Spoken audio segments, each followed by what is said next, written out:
Good evening, everyone. I see Gati Gupta, a practicing chartered accountant from Meerut, wholeheartedly welcome you all on the behalf of the Digital Accounting and Assurance Board. Let me brief you about this board.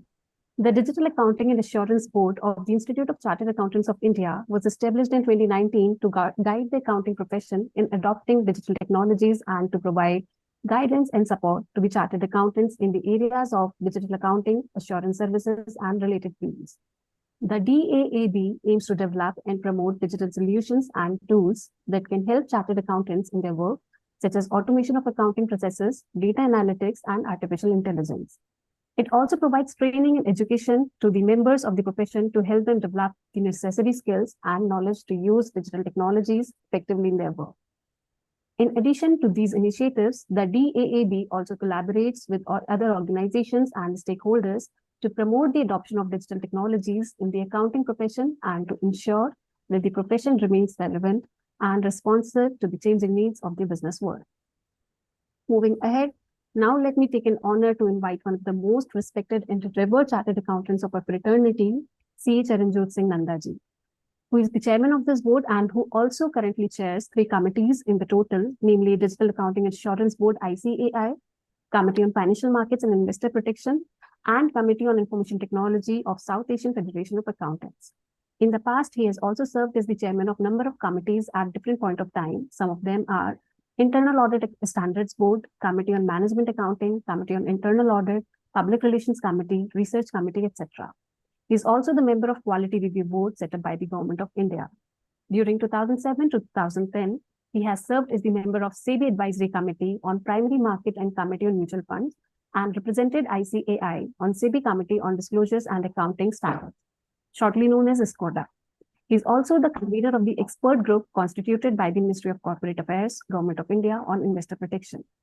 Not only this, he is the member of Southern Asian Federation of Accountants on Committee on Professional Accountants in Business and Committee on Improvements in Transparency, Accountability and Governance. He has also served as the chairman of NIRC during 2002 to 2003. Coming to his academic pursuits, he has contributed as a guest speaker at Surrey, Vancouver, Canada, British Columbia chapter of ICAI on IFRS, Effective Communication and Forensic Accounting Seminar. He has contributed as a guest faculty and program coordinator at various seminars and conferences organized by international bodies and other regional bodies of ICAI. He has made representations and chaired session on overview of the proposed GST regime in India, overview of the IAS 12 on income taxes, overview of the IAS 18 on revenue. He has contributed so much to the profession that it will take me almost half an hour to update our viewers about his achievements. So with these words, I welcome Nanda sir today. We are eagerly waiting to hear from you, sir. Thanks a lot, Gati. The two very revered speakers of the day, CA Jashwantji and CA Jodh Bakshi, on a very interesting topic, overview of forensic accounting and investigative standards. Ladies and gentlemen, you know that the Institute of Chartered Accountants of India did a historic act on 1st July 2023 by making forensic standards mandatory. To go to the background, we promulgated 23 forensic standards, which are the first in the world. And thereafter, the council opined that these standards be made mandatory for all practicing chartered accountants. And for that, we did a marathon exercise of creating an implementation guide to these 23 standards. And there we are, ladies and gentlemen, we have promulgated and made forensic standards mandatory. Moving in this line, we are now holding awareness sessions where we call experts on forensic standards who come and with the help of their knowledge and more importantly, sharing the knowledge which they have attained and acquired over the years on forensic accounting and investigative standards, we call upon the membership to indulge and be a part of this great, astounding move. Ladies and gentlemen, wherever you go, today I am in Maldives, I have come for a SAFA conference, and there was a technical glitch, therefore I am without the video. Wherever you go internationally, particularly SAFA countries, they are very keen. I was with the president of SAFA, Mr. Nihar Jambusaria. They are always keenly asking about forensic standards.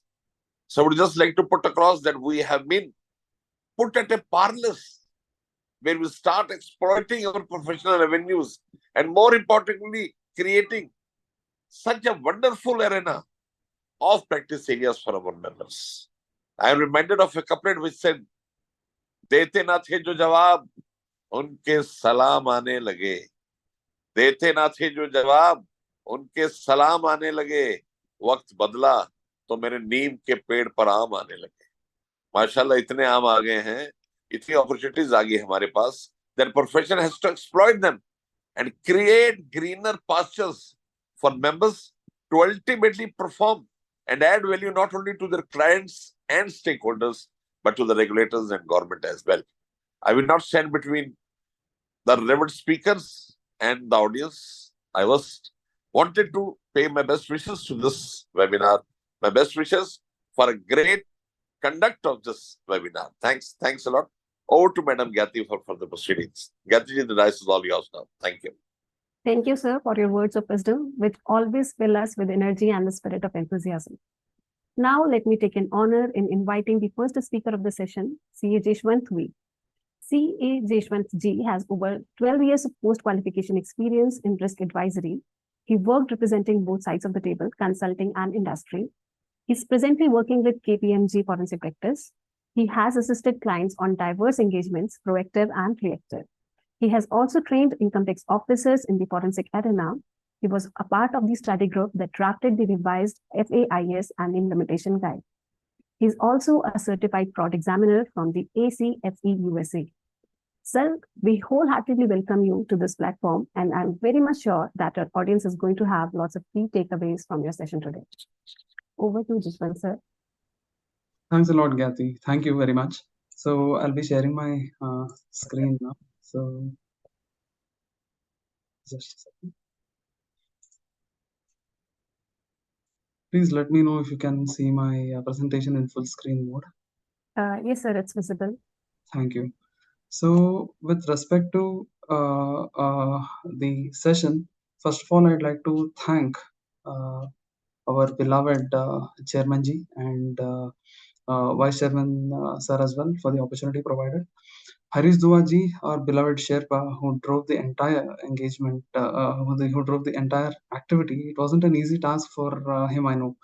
My friend Jyot, who is the co-speaker today, who was also part of the study group. Thank you. So thanks, Gyati, again for the kind introduction. So moving on to our presentation, I can say we have, as our chairman ji mentioned, we have around 23 standards that are out. These encompass the practice end to end. It also has a QC standard in the end, more like a peer review. There's an overview that gives a flavor. We speak about the hows and whys, and I mean how are these standards implemented. That is taken care of in the implementation guide, and this is basically an awareness session. So giving a brief background about when this standard became mandatory. These became mandatory by 1st of July 2023. What does this mean? Basically, while a member is discharging his attest function, he has to ensure that all the standards have to be complied with, and any deviation from these standards have to be specifically disclosed. I was a part of the review committee of FAIS and a part of the study group that drafted the implementation guide. I was fortunate to draft a couple of implementation guides as well. So, do we call this as a forensic audit? No. These are standards that the standards do not mention the term forensic audit. So it's actually a misnomer. So coming to the question of why FAI, why do we have forensic accounting and investigation standards?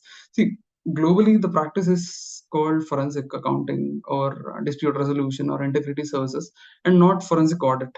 Accounting is a very broad term and not just bookkeeping. So accounting encompasses audit, hence forensic accounting.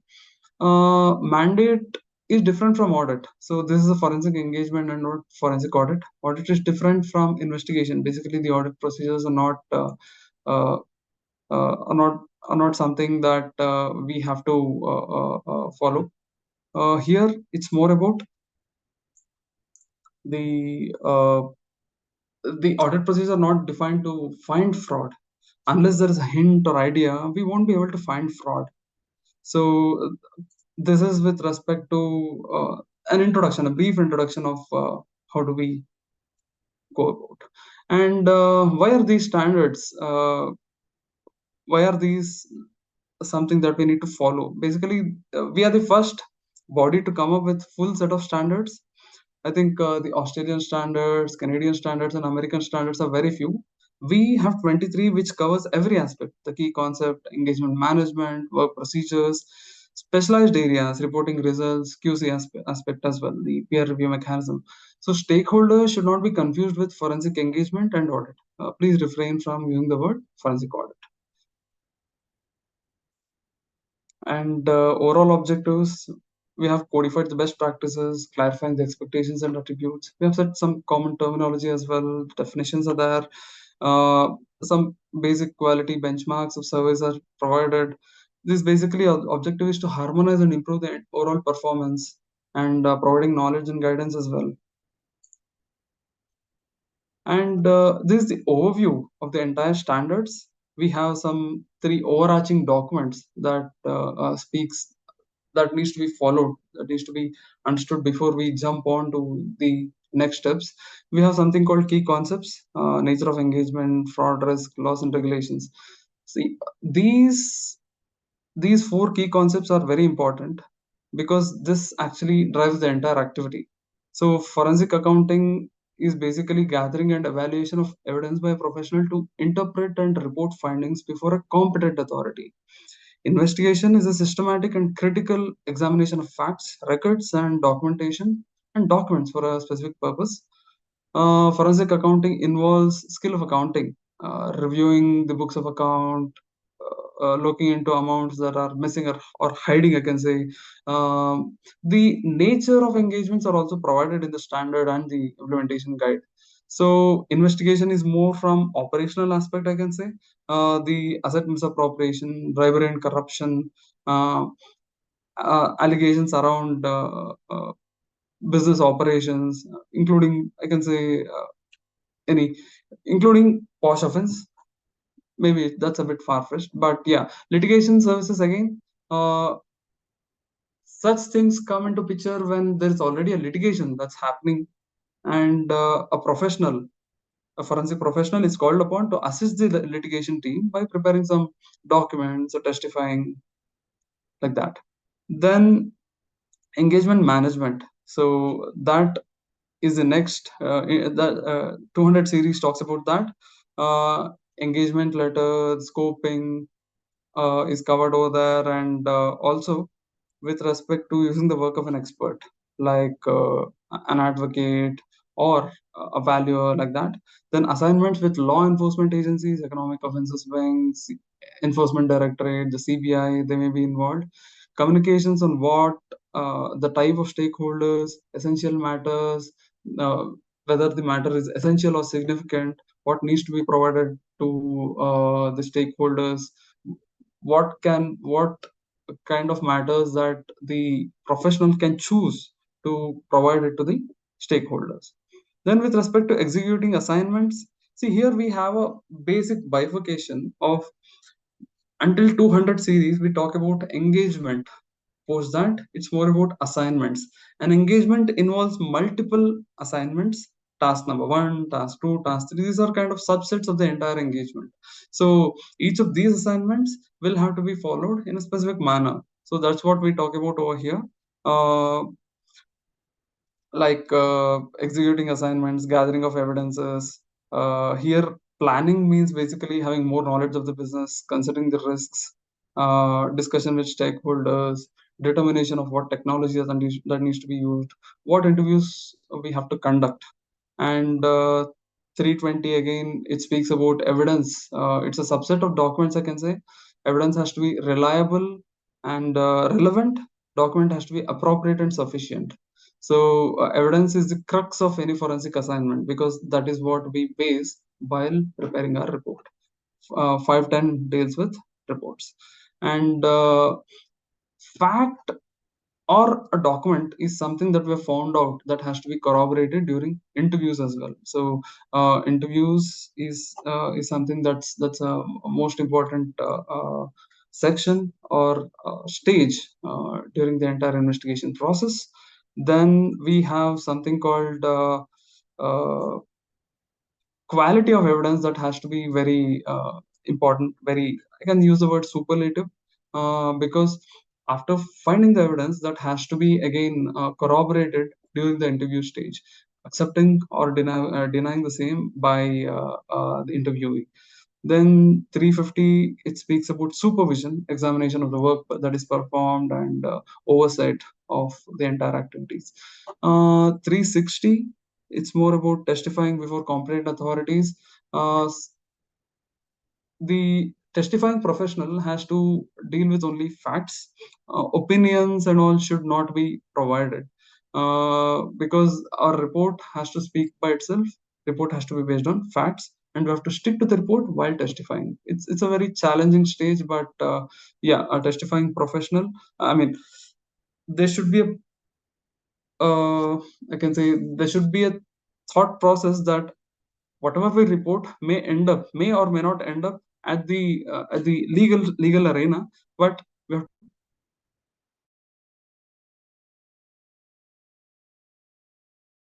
a legal space as well. Then 400 series, it's more about doing data analytics, slicing and dicing of data, how you review the entire set of metadata and come up with your observations. Then 420, it speaks about evidence gathering in digital domain. Again, chain of custody, the hash values, documentation around that, mirroring, integrity of evidence as and when we produce that. Then 430, it speaks more about from IBC queries angle, where the transactions are PUFE in nature, preferential, undervalued, fraudulent, or extortionate in nature. See, 500 series is about reporting the results. So we have to spend adequate time with respect to reporting our results. That's very important, because preparing a report is more like an art. The usage of words, the emphasis on context, and report from the way it has to convey the matters clearly to the relevant stakeholders. Peer review mechanism, again, it's about 610 quality control. QC parameters has to be met, and the reviewer has to be from the firm who has to check and has been involved throughout the investigation journey. My friend Jyot will take you through the standards from 300 onwards. I'm just giving you a base overview. This is the broad structure of the entire standards. So moving on, we have the preface of the entire standards. So basically, standards are not rule based; they are basically principle based. How to implement these standards is taken care of in the implementation guide. It's a guide for the professional to understand and implement. It's a very insightful document. I think it started from March or April this year, and it was out for public for comments, and it was reviewed by the board, and it has become mandatory from 1st of July. So the institute wants to place itself as a thought leader in this domain, so that other professionals, be it non-CAs or doing forensic work, they choose to abide by these standards, and these standards gain an acceptance that anybody doing the forensic work should be following these. This is the idea that has been propagated. So this has been made mandatory from July 2023 onwards. I'll just reiterate what I had mentioned earlier. While a member is discharging his attest function, he has to ensure that all the standards have been complied with, and any deviation from these standards have to be specifically disclosed.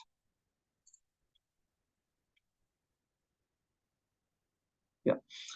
Framework, basically, the standards are designed in 5 key parts. 6th is the effective date, but coming to these 5 key parts: introduction and scope, the objective is there, what is expected from that standard, and explanatory comment. Whatever is not clear, a bit more explanatory comments are provided.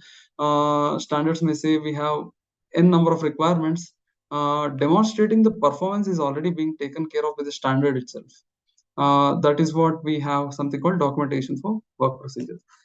Saying following docs that need to be maintained to demonstrate the compliance with the standard. Basic principles. These are basically the characteristics of the professional: independence, integrity, and objectivity. Due professional care has to be provided, and confidentiality has to be maintained. Skills and competence the professional should have. adequate skills and competence.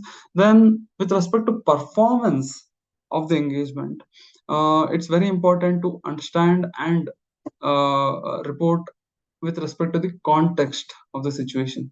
So, for example, whenever we are performing an engagement, it cannot be looked into, certain events cannot be looked into in isolation.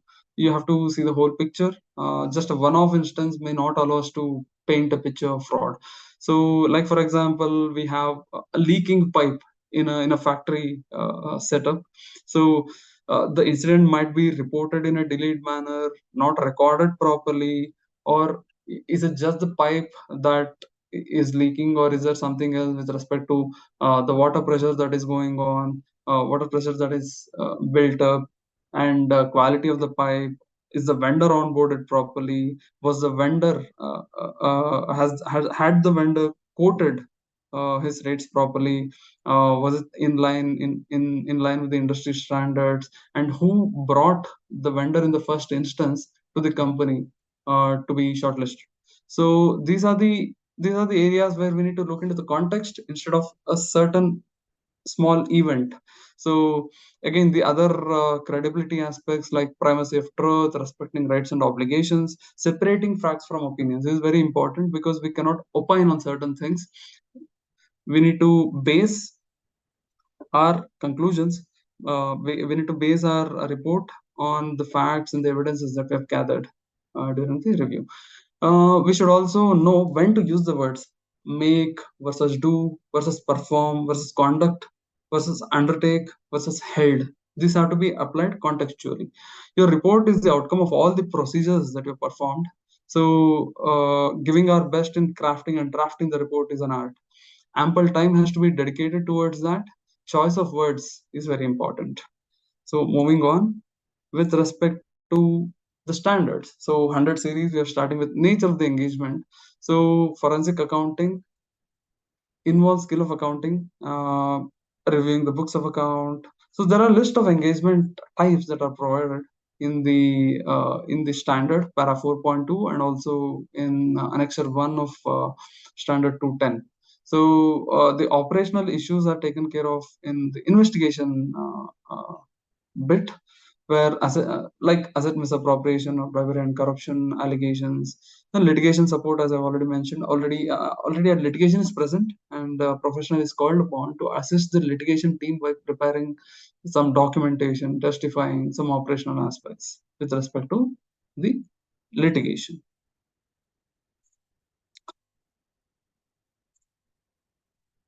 This we discussed. I'm moving on. Yeah, with respect to fraud risk, these engagements involve a possibility of fraudulent events or suspicious transactions. How do you define fraud? How do you define risk? Deciding the nature of the engagement, then we have fraud risk. If a task is initiated, not all are equally important, so we prioritize which should be focused more. So the understanding of fraud risk, the indicators in the area, in the entire area of review is very important. Which activities in that process or area involves fraud risk? Is it adequately covered or not? Is it adequately addressed or not by the management? So developing hypothesis and performing the work procedures as well is the next step. So with respect to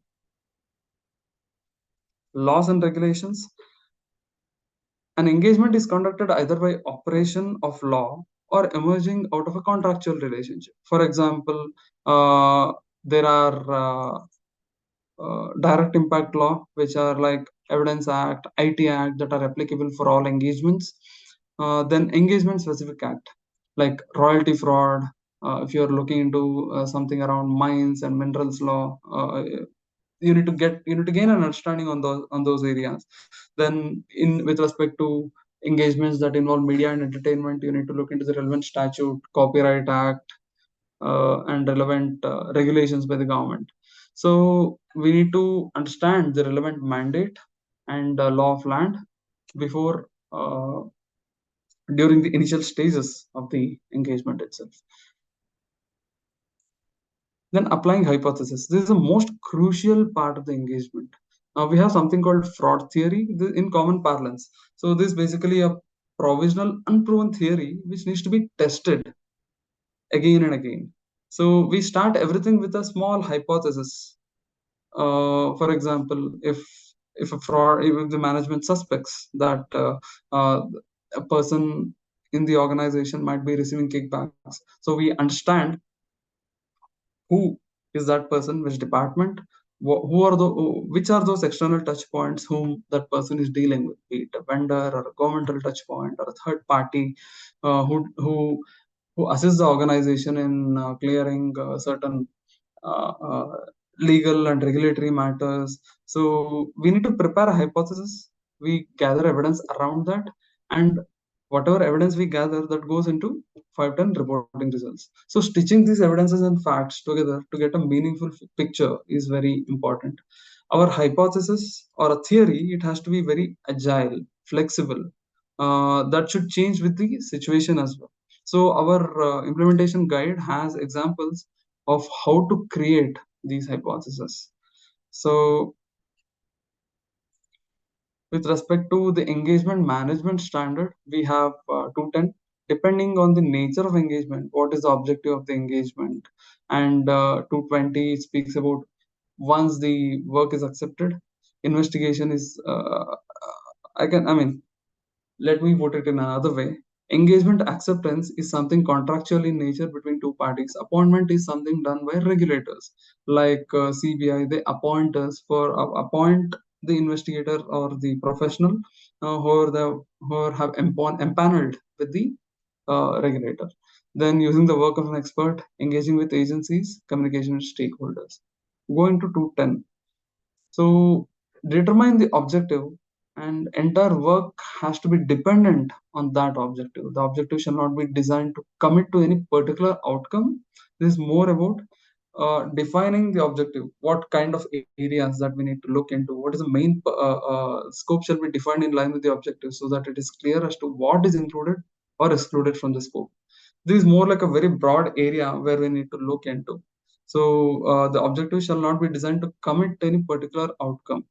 However, professional can draw reasonable conclusions based on the evidence that is discovered or gathered where there is a part of the mandate. So evidence gathering is something we have to look into. Then these are the broad areas that is provided in the standard. So I'll not delve much into this area. Investigation services, again, nature of services, the indicative list is provided in the standard.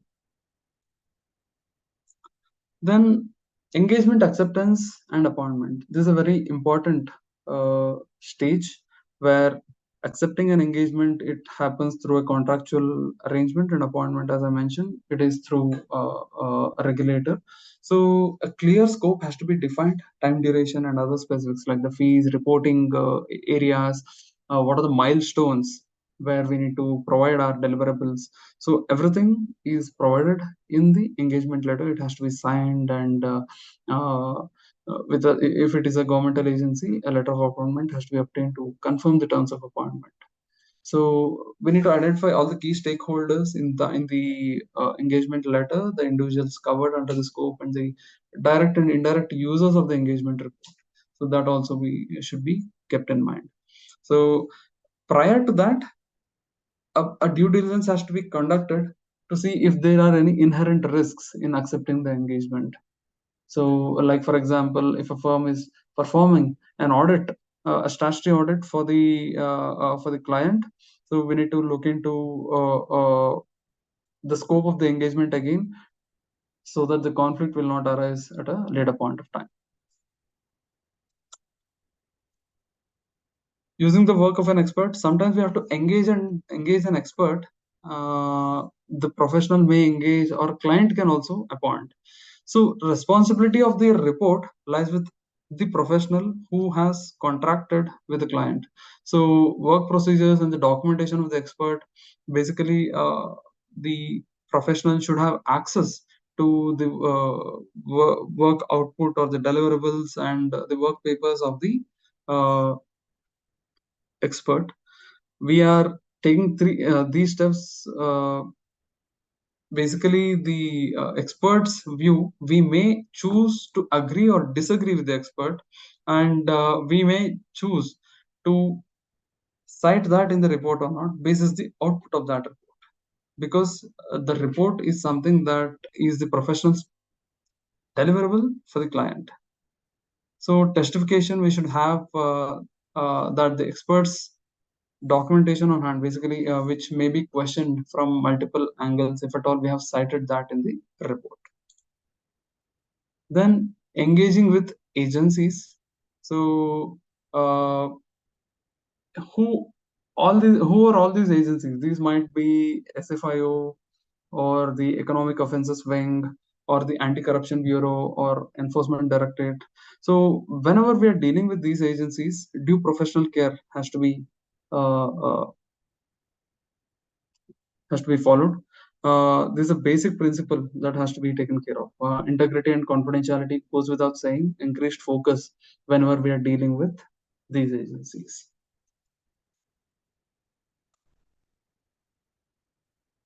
And communication with stakeholders, again, who are the primary stakeholders, whether it's the appointing authority or the client, or are there any other stakeholders who we need to be responding to. So basically, the what kind of communications have to be can be there, or what kind of matters that can be discussed with these stakeholders is something that the professional should know. Essential matters like the scope and methodology, whatever is provided in the contracting document, be it the engagement letter or the appointment letter. There are brief areas that are provided: the scope, methodology, what is the protocol of communication, laws and regulations that are applicable, then support and cooperation that is required from primary and other stakeholders for access to information, engagement fees and periodic reporting, the milestone reporting and reporting format which may be specific to that engagement. Significant matters, again, the matters that the professional may choose to communicate as and when he feels, the professional feels that has to be communicated to the stakeholders, like lack of cooperation with the stakeholders, if there is any significant delay, and prevention of access or withholding of information, then intimidation by stakeholders, potential conflict of interest, alteration or destruction of evidences, again, break in chain of custody. COC is an important document which my colleague, my friend Jyot will cover that. Then safety or life-threatening situations. So these are those significant matters that has to be kept in mind by the professional. So the purpose is to establish a protocol on what matters. The forensic, to sum up, I can say the forensic route isn't always sunny. You need to get into the trenches with your team. So with this, I think I can end my set of 100 and 200 series with the brief introduction. So thank you all. I'm wishing you all the best for your adventures ahead. Thank you.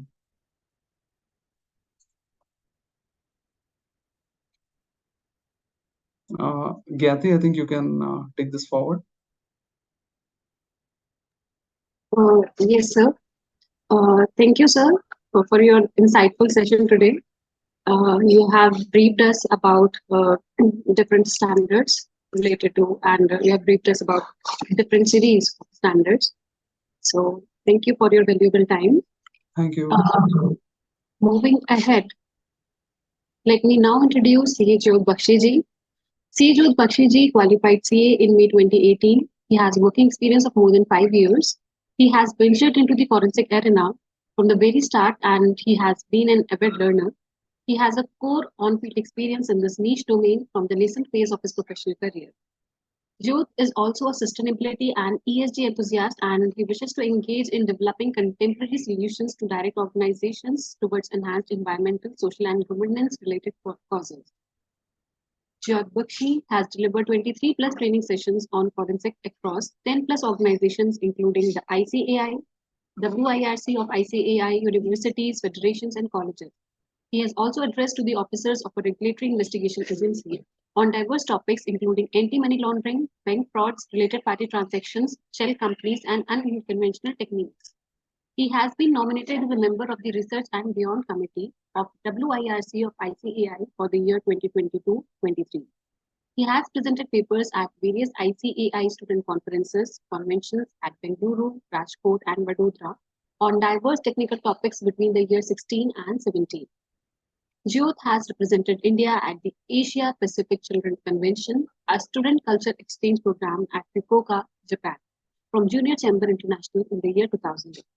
So I'm really delighted to welcome a visionary speaker, C.H. Jyot. Over to you, sir. Thank you so much, Gyati.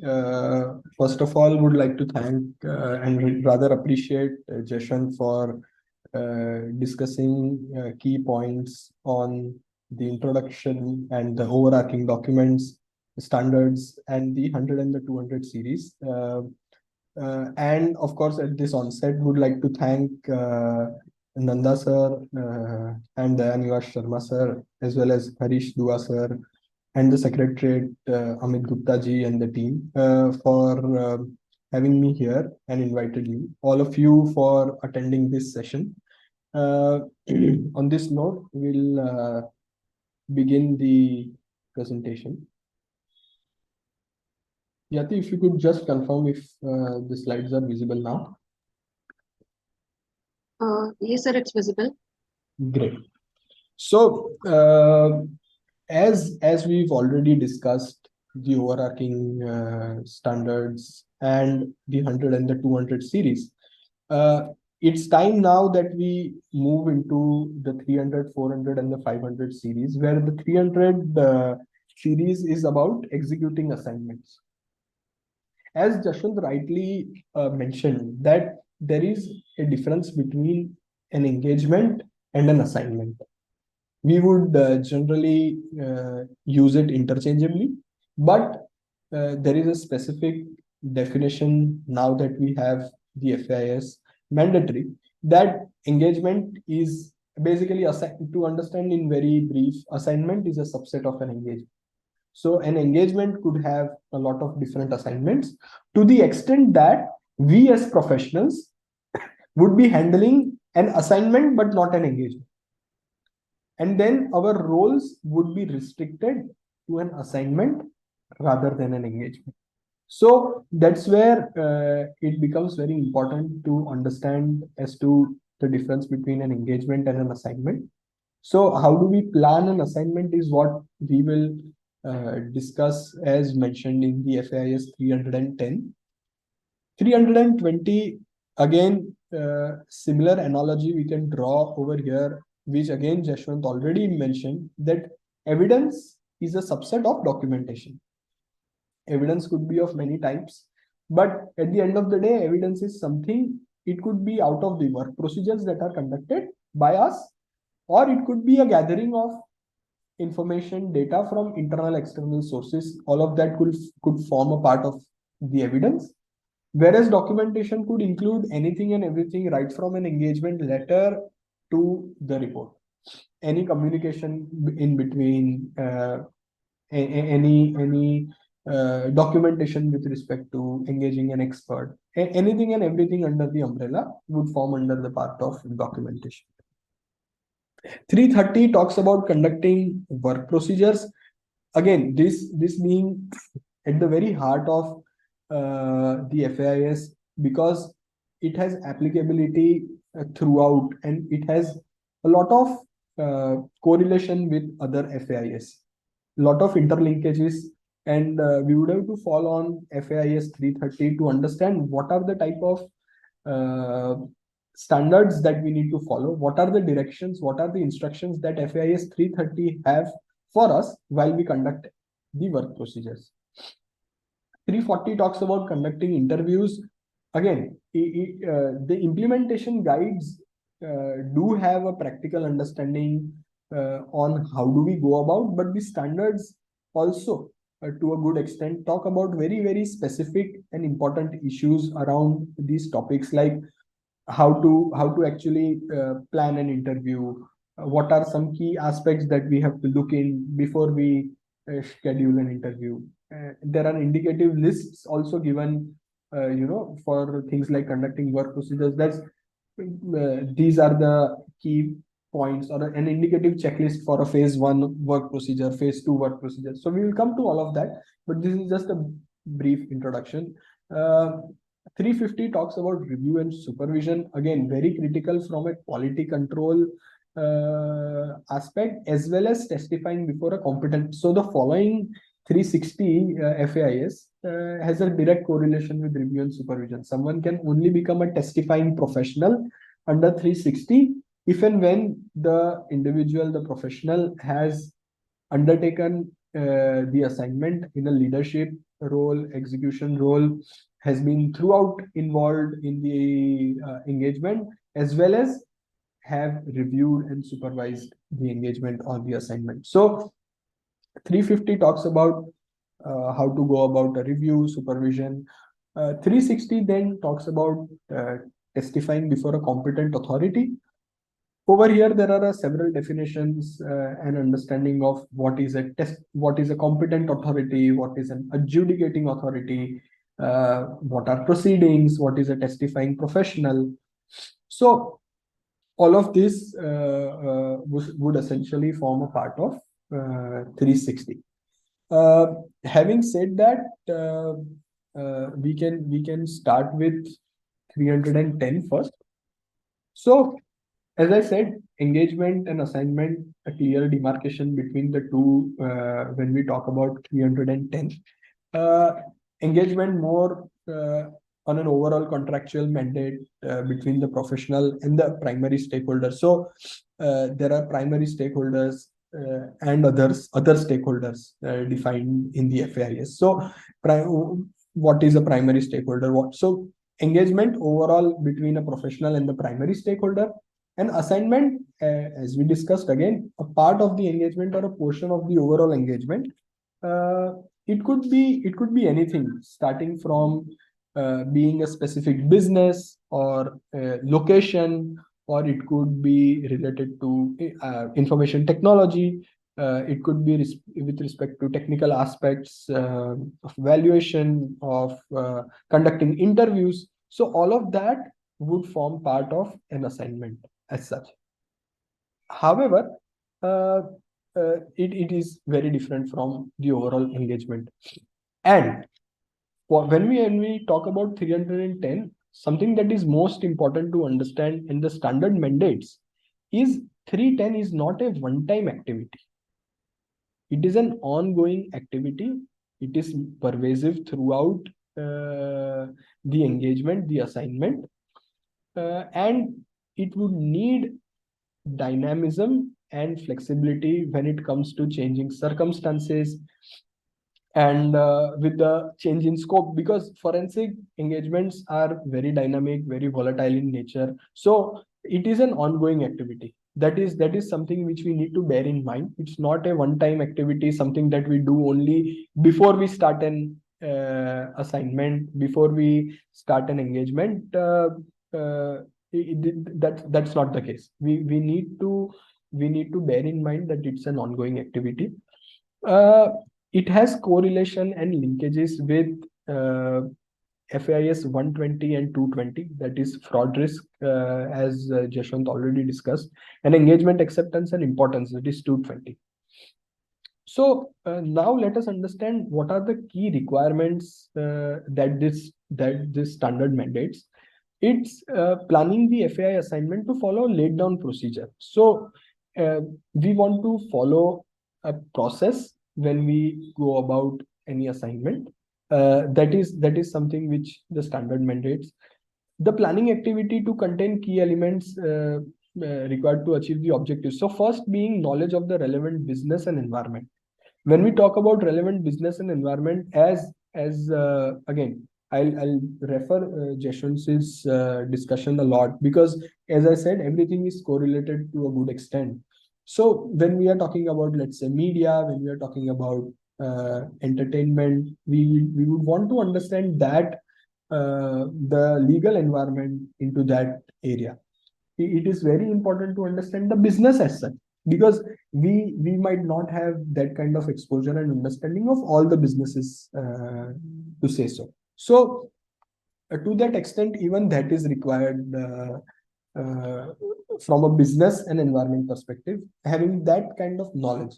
Second is the risk consideration. So when we are talking about risk consideration, we will have to again refer 120, as I said, fraud risks, red flags, as we would otherwise understand. So while we plan, what could be the potential red flags? What is, if we have done similar kind of engagements in the past, or we have a research to understand all of that, then what could be the potential modus operandi is also something we can document at this point in time while we plan, because then accordingly the next 3 steps would follow.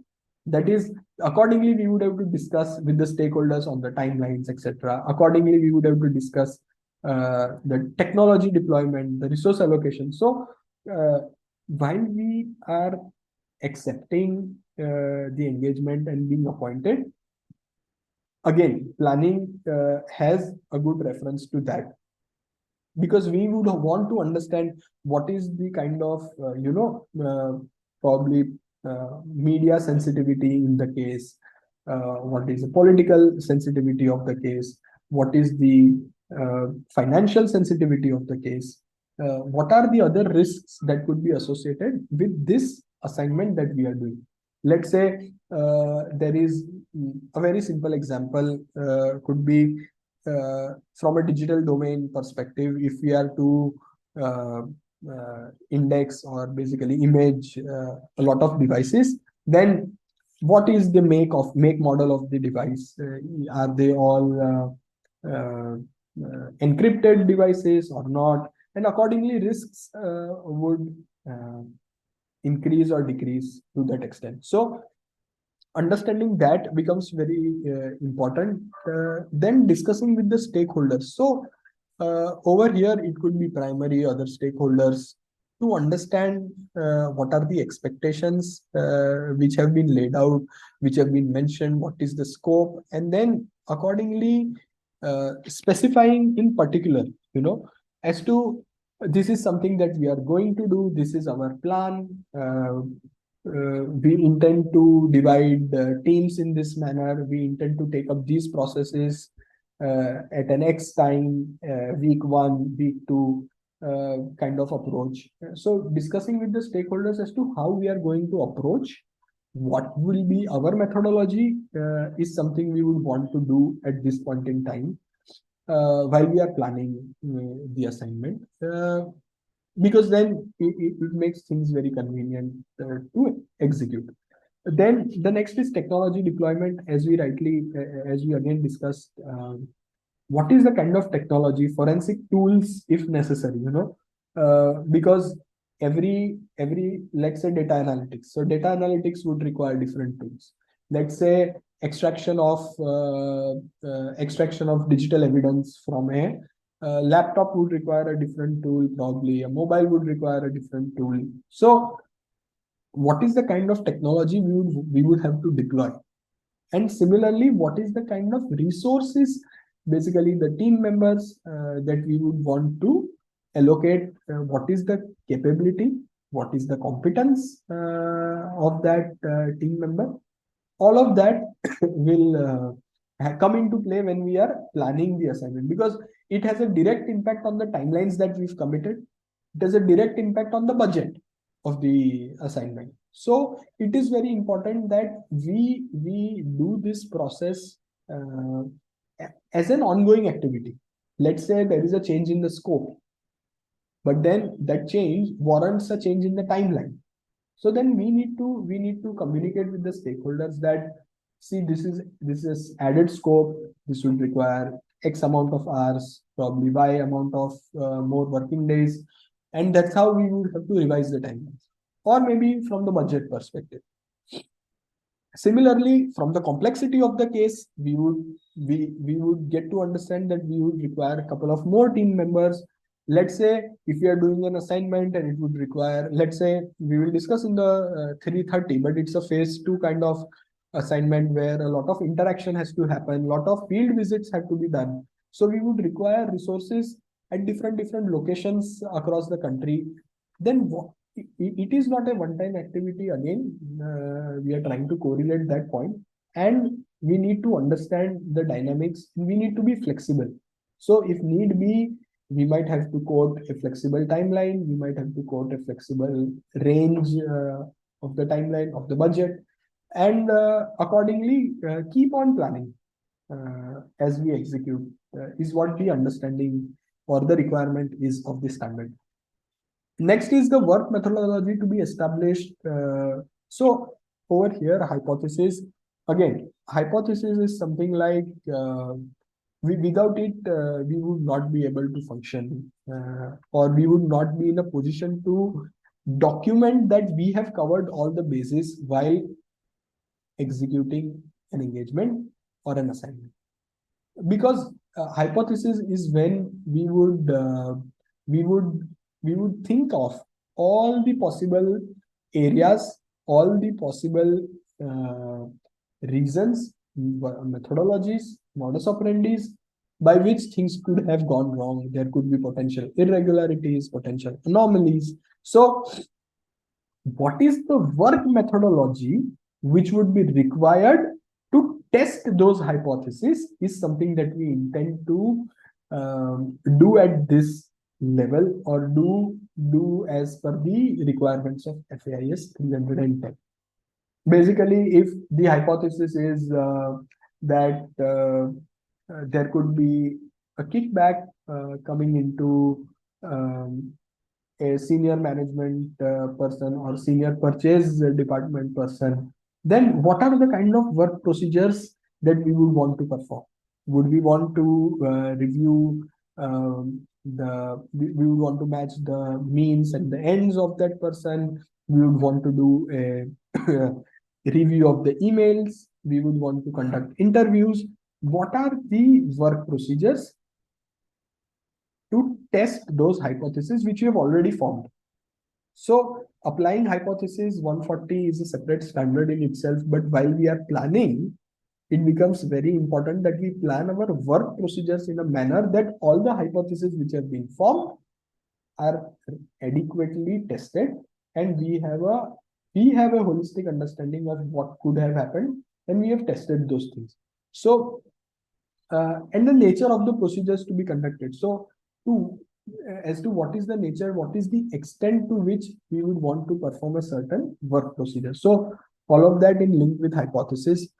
Relevant elements of the plan to be communicated to the identified. So again, because forensic engagement, forensic assignment would always have an element of surprise, would have an element of volatility. We would not want to communicate anything and everything right from day one. So we could share on need to know basis with the respective stakeholders as to, let's say, we would be planning a visit is something that we want to discuss, but when is something we might avoid communicating, or if it is critical, we might also have to communicate that. So from an overall perspective, again, one point from the resource allocation perspective, we would want to at this level and it's this stage as the standard mandates, also think of any requirement of using the work of an expert. So as Yashwant already said, there could be experts for valuation, there could be experts from a digital evidence review and recovery process, and we would want to engage them. So at this point in time, while we have formulated the hypothesis, while we have decided or framed the broad work methodology, we would now be in a position to plan the assignment and say that, yes, we would require the work of an expert at XYZ level, step, phase, and accordingly plan our further steps. So all of this is an overall understanding of 310. One thing from a documentation perspective, which we could maintain, is the summary of the meetings that happen internally. So that could be a documentation requirement fulfilling thing which the standard requires as far as the 310 is concerned. With this, we will move to 320 now. 320 talks about, again, evidence and documentation.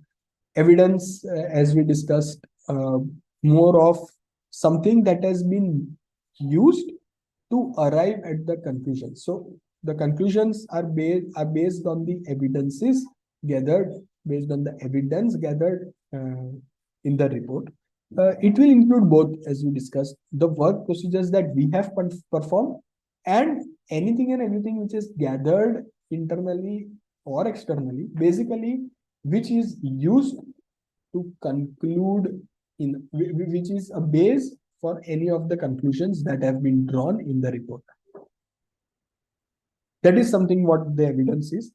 Documentation, again, would aggregate to all the evidence gathered along with the written record of the work procedures conducted, conclusions reached, reported. As we discussed, it could form anything from an engagement letter to a report. That is something that this is the essence of the standard. Now, what is very, again, important to note over here is this standard would not apply to data analysis, conducting interviews, and collection and review of the electronically stored information, because we have separate standards for those areas, all three of them, to be precise. So those would not be a subject matter of FAIS 320. Very important to note. Then moving forward, what are the key provisions of the requirements? And evidence has to be reliable and relevant. Again, Yashwant did touch upon the point that evidence has to be reliable and relevant. Documentation has to be appropriate and sufficient. So how do we make sure that the evidence is reliable? Make sure that the source is reliable.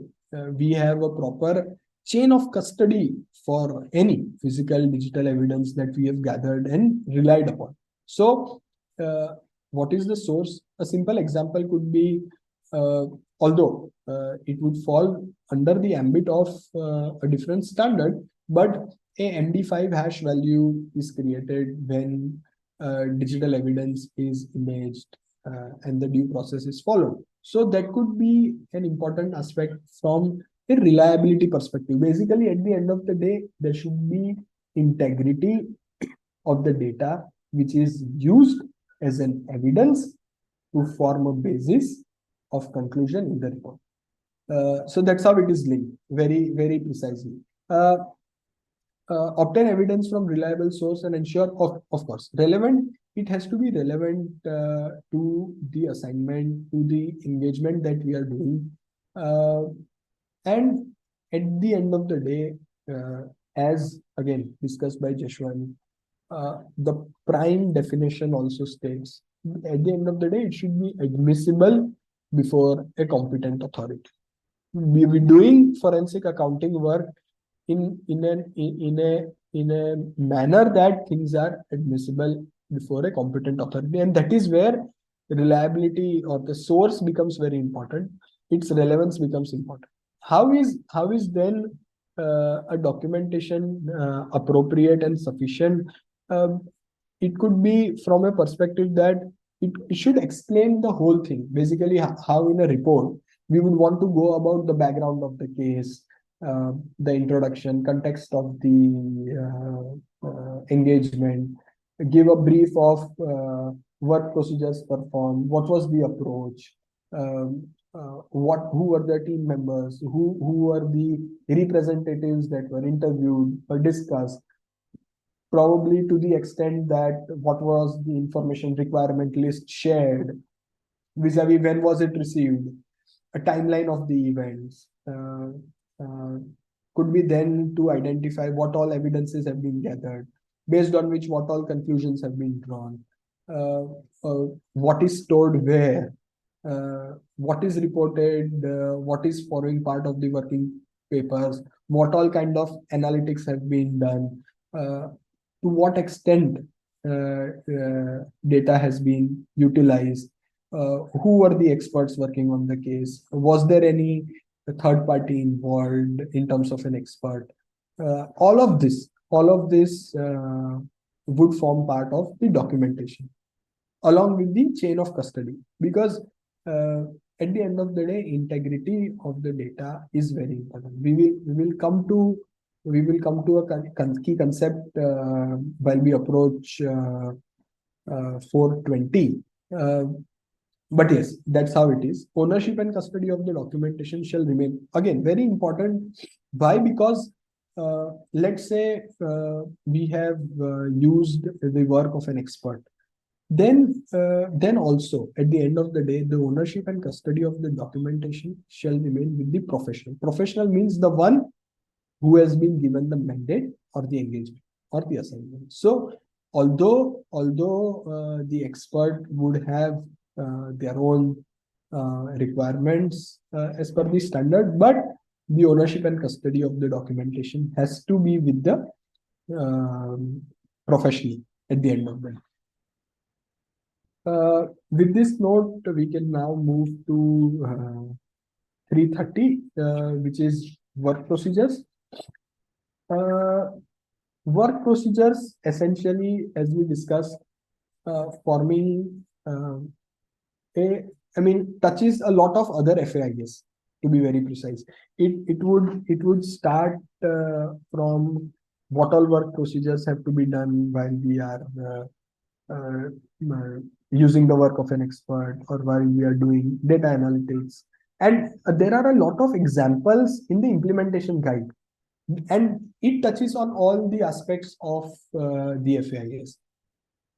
What is very important again to note is that the FAIS 330 has in a way divided the work procedures into two phases. Phase one would essentially mean something which is more discrete in nature, which is behind the scenes, where there is very little interaction with the individuals involved.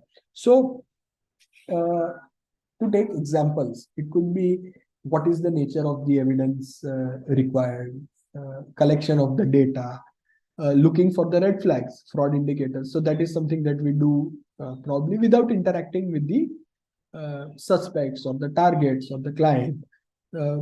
Discrete inquiries that we would want to do, evaluate the allegations and separate the opinions from the facts.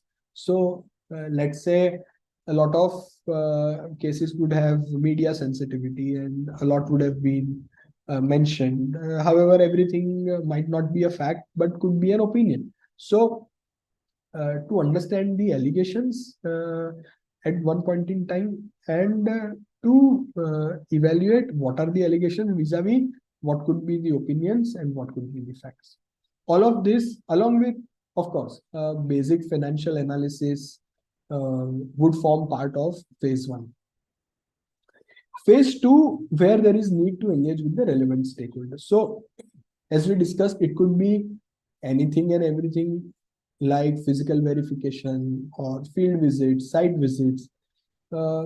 It could be related to postulating the hypothesis. So while we want to test them, a lot of interactions could happen, a lot of information exchanges could happen, clarifications could be sought, interviews could be conducted.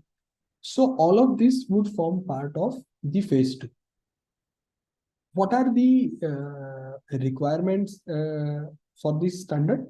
It starts with developing work procedures in line with the agreed scope and objectives. So once the scope and objectives of the assignment have been decided, have been freezed, it's when we would want to develop the work procedures. So let's say we would be doing a whistleblower complaint investigation.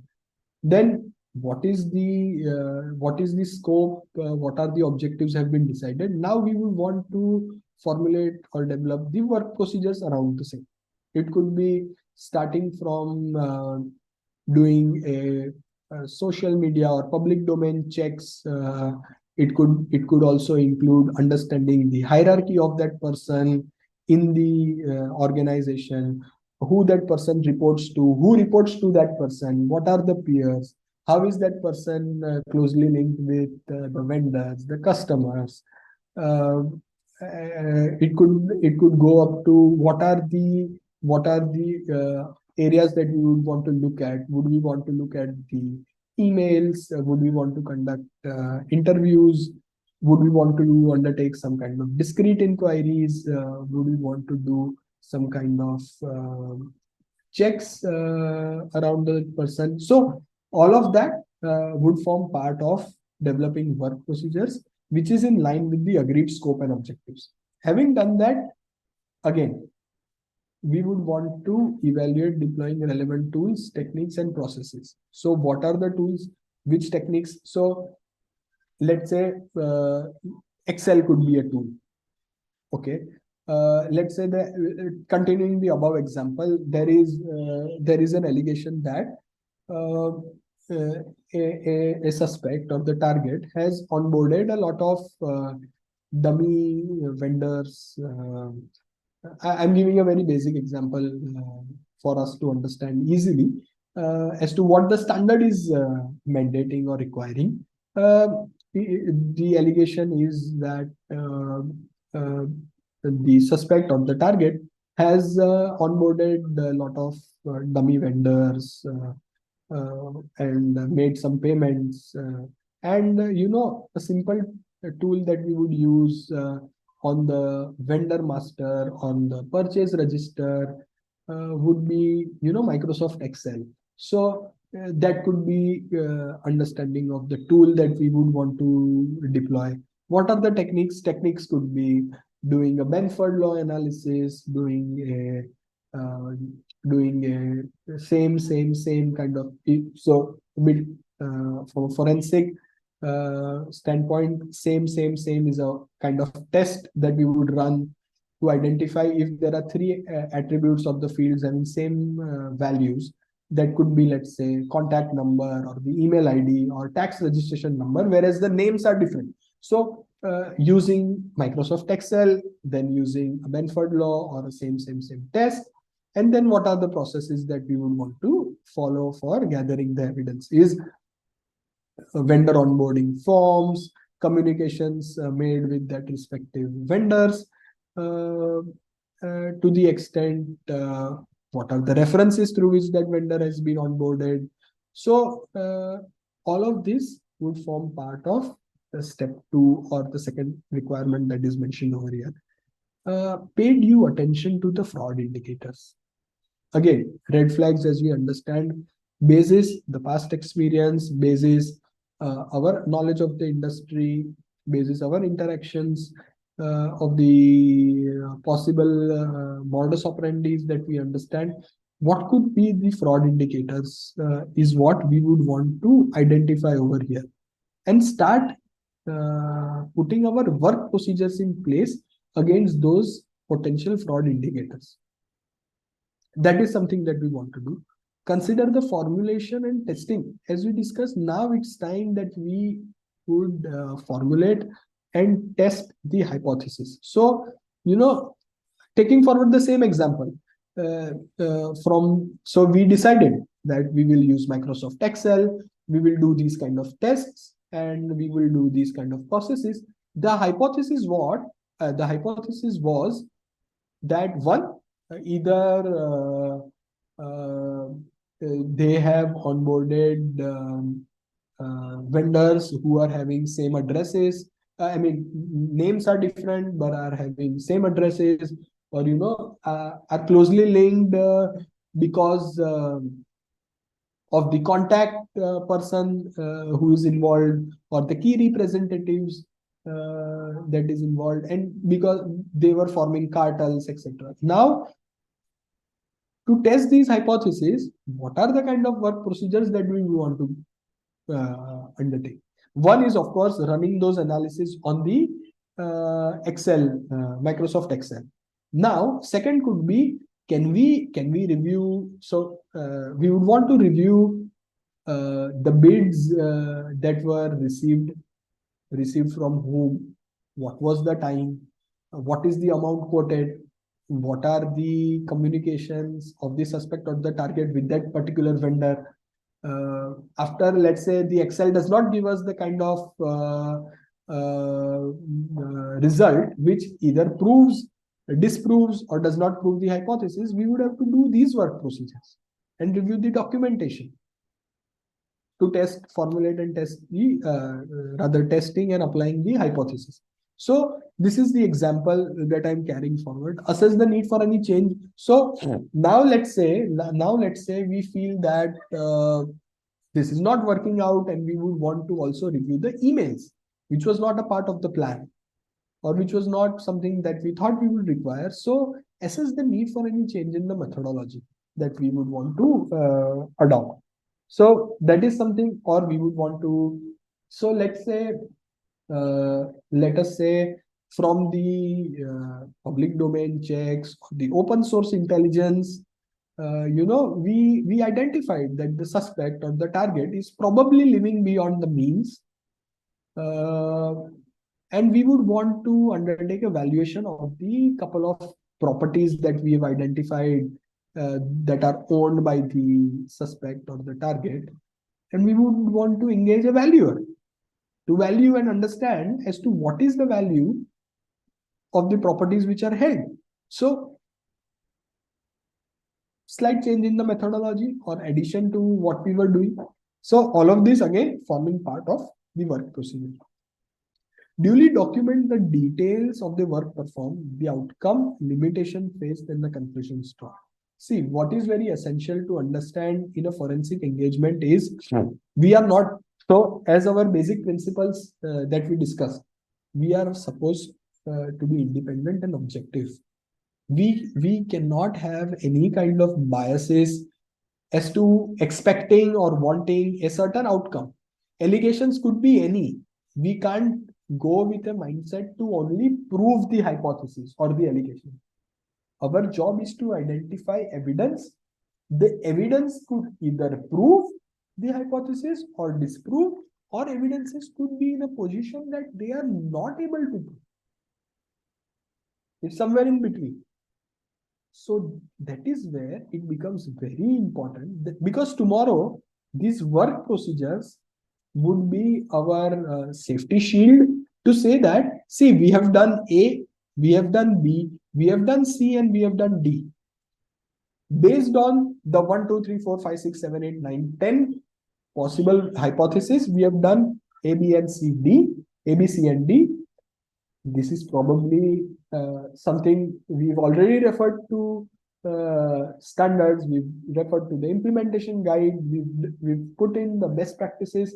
These are the work procedures that we have performed. These are the conclusions that have been drawn out of these. So let's say the example that we were taking, the emails, let's say there are no emails identified with that particular suspected vendor, which is potentially wrongly onboarded. Then what would we do? What would we do? That is a document in itself for us to understand that the outcome of the work procedure was not sufficient. But then that has to be duly documented. That file has to be saved, or that screenshot has to be taken. And we will all again come to that. There is a concept that we will correlate over here. So any limitations faced, let's say there is no cooperation in terms of providing the data, or let's take the email example only. The limitation is the data has been deleted, and the deleted data cannot be retrieved by the technology or the best of forensic tools. It happens in a lot of cases. Or let's take one example. The tools are efficient enough to say that this person has I'm giving a basic ballpark random hypothetical figure, has 10,000 emails in the month of January 23, 10,000 in the month of February 23, 12,000 in March, and let's say it shows that there are only 500 emails in the month of April, and that person was not on a leave, the company was running properly. That means the limitation is that we had access to only 500 mails for the month of April. And that's where our work procedures could be limited to the extent that if those, essentially this does not make sense, right?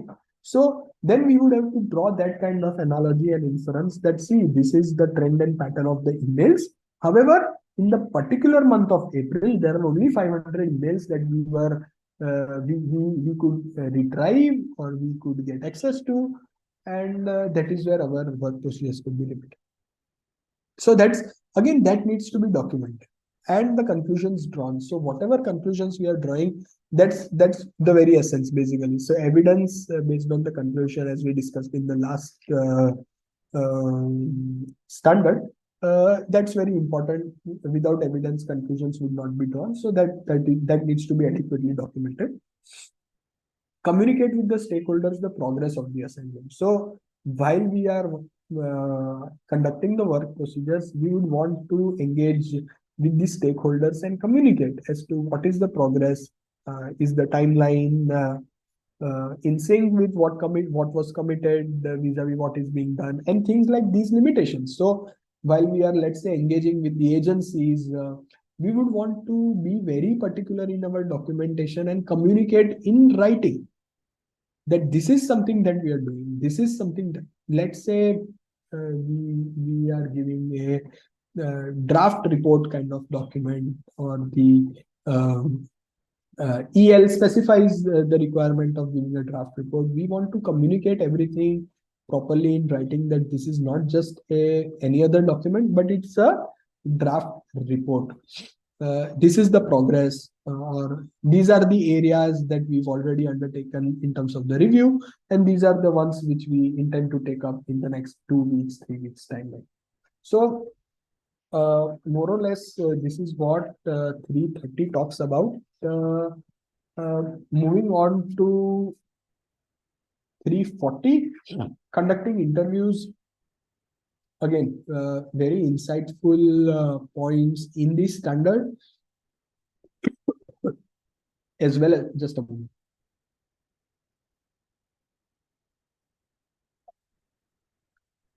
as well as in the implementation guide.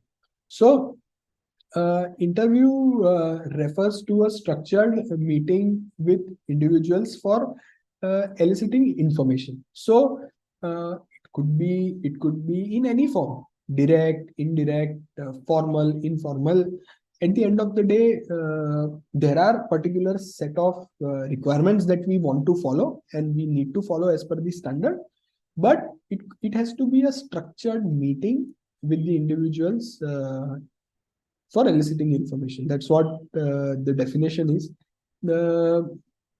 The documentary evidences may need to be corroborated with these statements. So these two form to be the essence.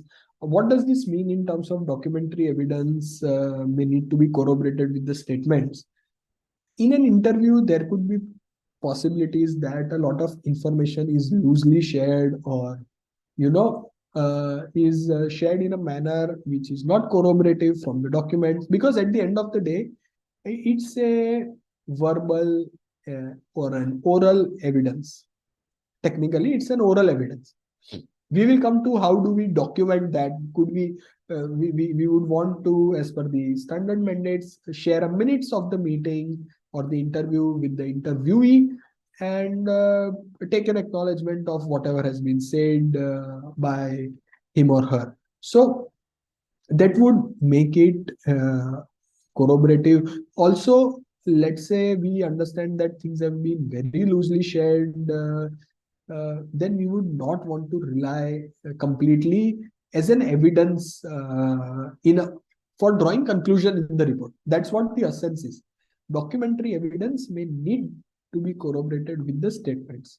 So although it's an oral evidence, and evidence can be a basis for drawing a conclusion, documentary evidence may need to be corroborated along with that oral evidence gathered during the interview. What are some of the key provisions? Interview shall be conducted after due preparation and planning. We just don't want to walk into an interview with an unstructured thought, unclear mind, bias, being partial, being very rude, being not in the right kind of professional setup to be doing so. So we would want to chart out a proper methodology and a plan to go about an interview. So see, the standard does not require for us to follow a checklist. We need to understand very clearly. The standard does not want us to follow a checklist or to go in a chronological order A, B, C, D, E, F, G, Z. No, but we need to have a structured thought process while we undertake an interview. How do we go about developing a methodology, and what could be some of the essential steps, as point number 2 says? One is having a very clear purpose. What is the purpose that we have in terms of having this interview? We want it as only an information gathering interview, or is it more of a admission seeking or a guilt seeking interview? Is it more towards more while we are in the middle of the things and we want to just have a version? So you see, interviews could be of anyone. It is not necessarily it would be of a suspect or a target who might have done some kind of irregularity. It could be of the stakeholders also. So what is the purpose is something which we need to be very clear of. What are the key themes that we want to touch upon? That again, we want to understand the background, background of the case, we want to understand background of that person, we want to understand the transaction from that person that is being looked into, we want to understand the facts that person has, the involvement of that person. Basically, what are the key themes that we want to touch upon while we discuss? What is the relevance of the information? Very important. We just don't want to indulge into a conversation which is irrelevant. See, from a technical perspective or from a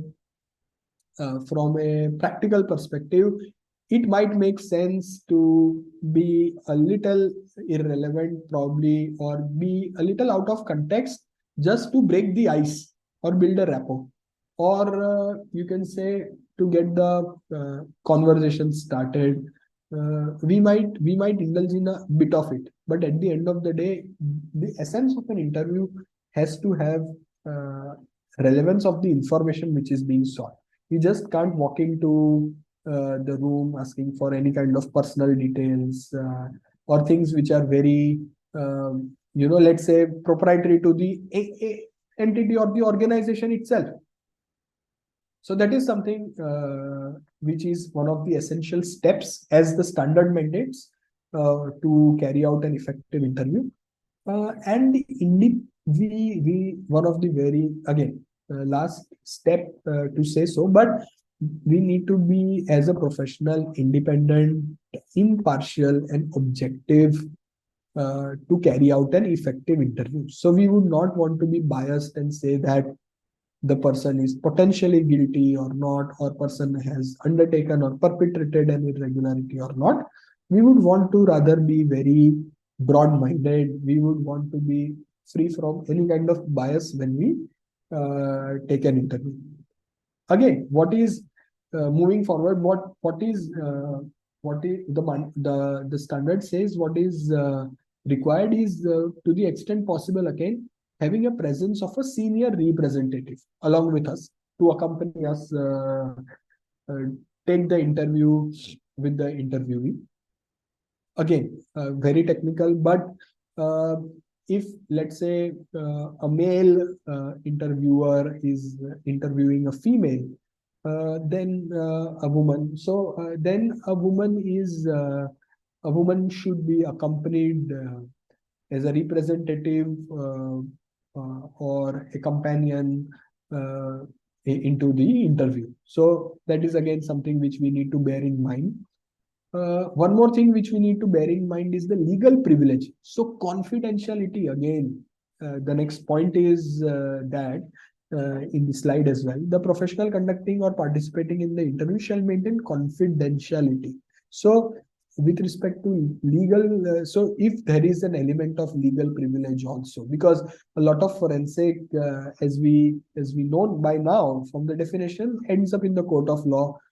against the competent authority, basically. So while this is going towards a competent authority route, there will be a legal perspective, and we might be kind of appointed by a legal representative or a counsel, and we might be bound under the legal privileges. So confidentiality very important from the conduct of the interview. An interview shall be conducted with the, so to what extent do we want to go about an interview has to be very defined. An interview, any interview is considered necessary by the professional but excluded from the scope shall be mentioned. So let's say there is a limitation faced, or let's say someone is not accessible, not available, and we feel that key information could be lying with that individual, then we would want to specifically highlight in the report, saying that these are the key things, key individuals that we would have wanted to interview, but we have not been able to, or the scope did not mandate to do that. So for the reasons such as not wanting to create any panic, or not wanting the matter to go beyond a certain range, we might not have access to some of the key individuals that we feel so, and that might be restricted from the scope perspective. So we can very well mention all of that in the report. What is it that we want to maintain as a documentation for our safeguard, as a compliance requirement of this standard, is having a minutes of the interview is something very important. We share that over an email in a written form. To the extent possible, take a confirmation onto what has been said by that individual, of course, with confidentiality in place.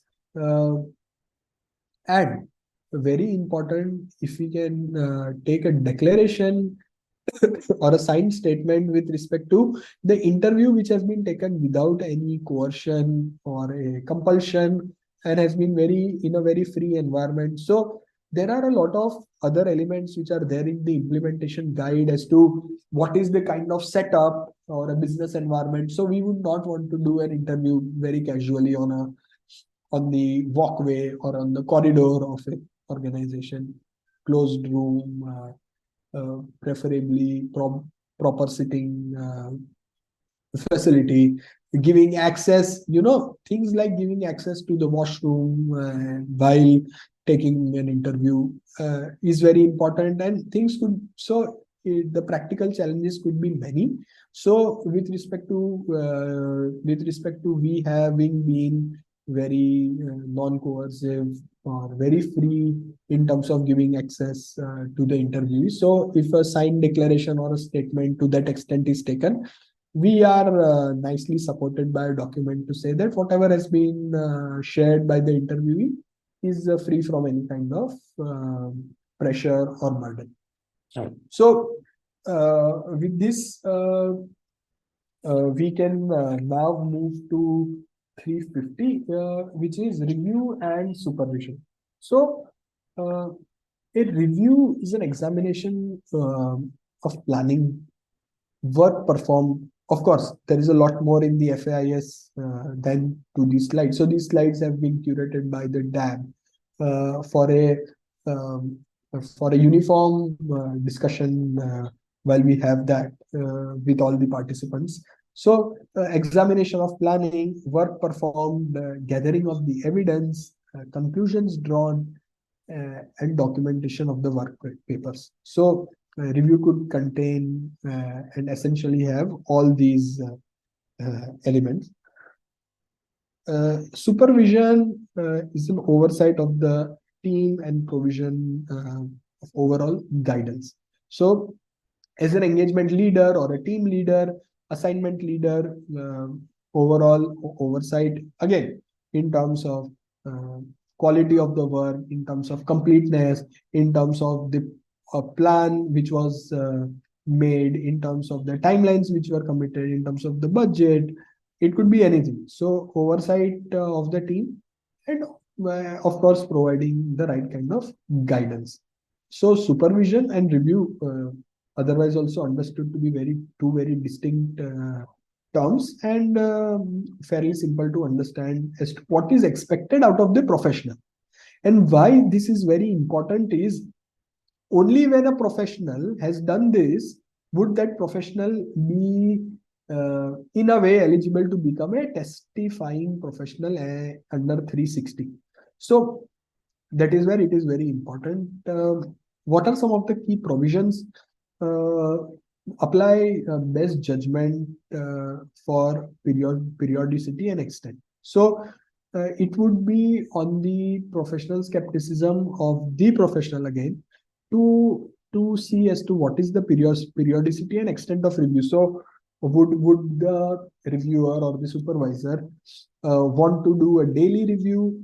Assignments do warrant when let's say we are working with a lot of agencies, or when we are working with an adjudicating authority, competent authority as a testifying professional, then things might warrant daily review, daily supervision. Or if it's something that the team is capable and competent of, then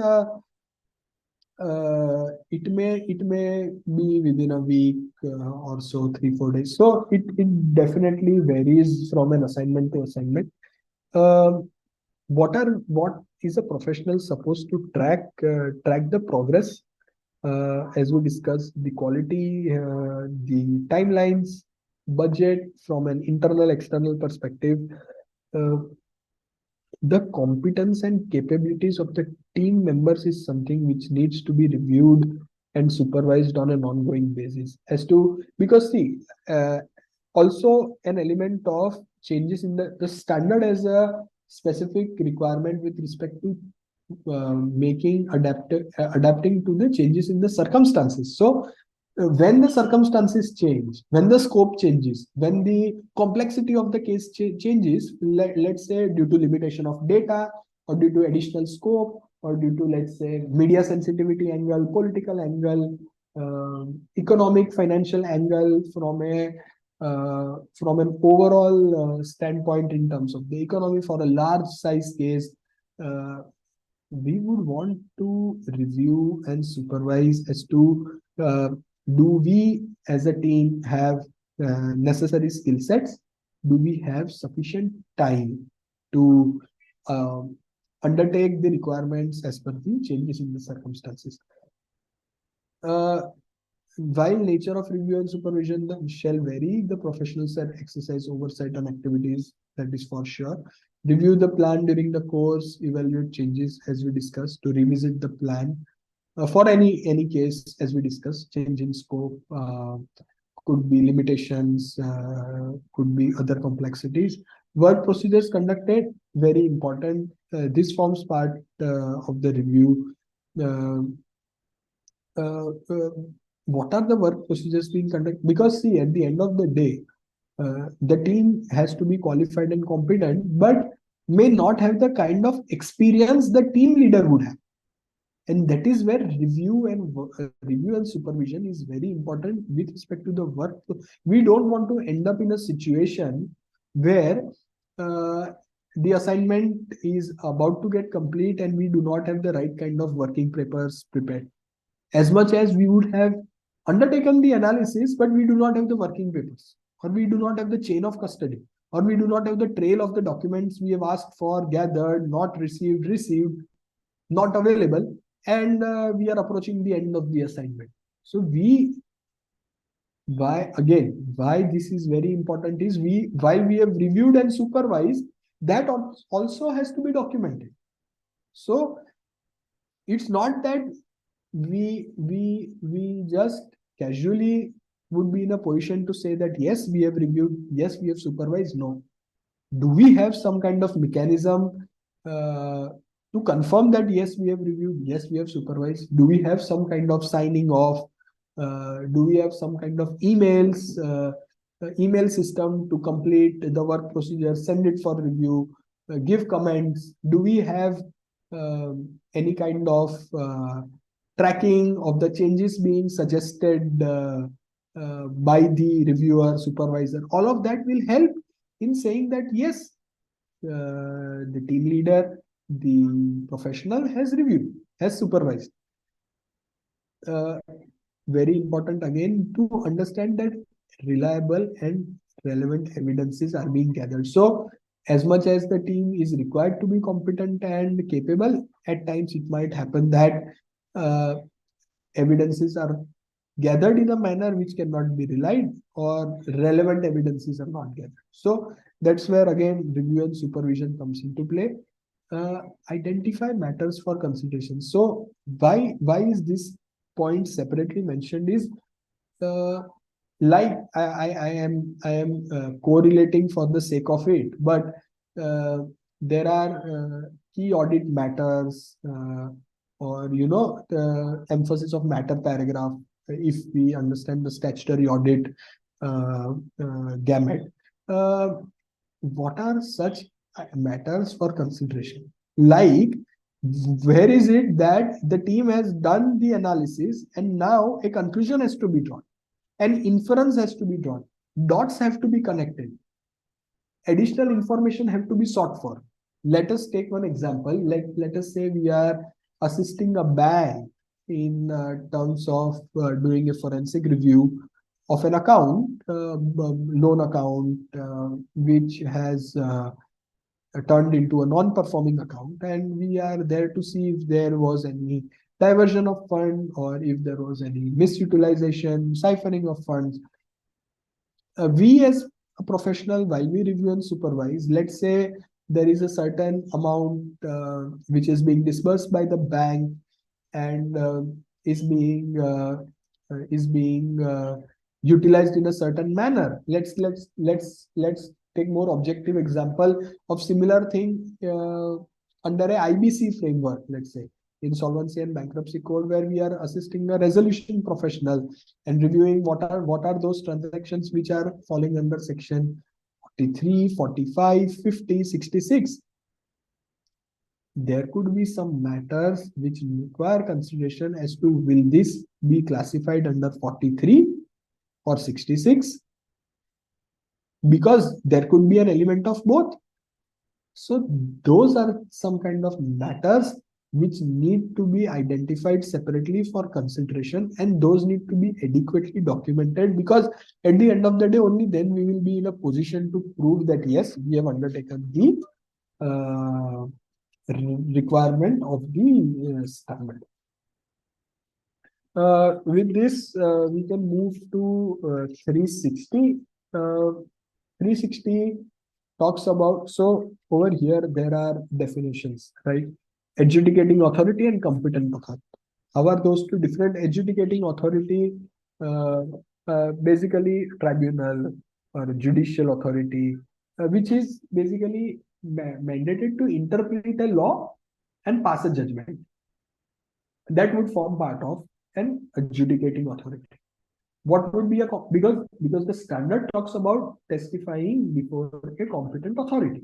So what would now be a competent authority? Competent authority would include an adjudicating authority, basically a court of law or any person designated by the court of law, but also would include other judicial and quasi-judicial regulatory bodies also, which are again mandated under a specific law to act in a certain manner. So any kind of regulatory agency, that's where the standard is testifying before a competent authority. Could be a regulatory agency, could be an adjudicating authority, could be quasi-judicial body, anyone designated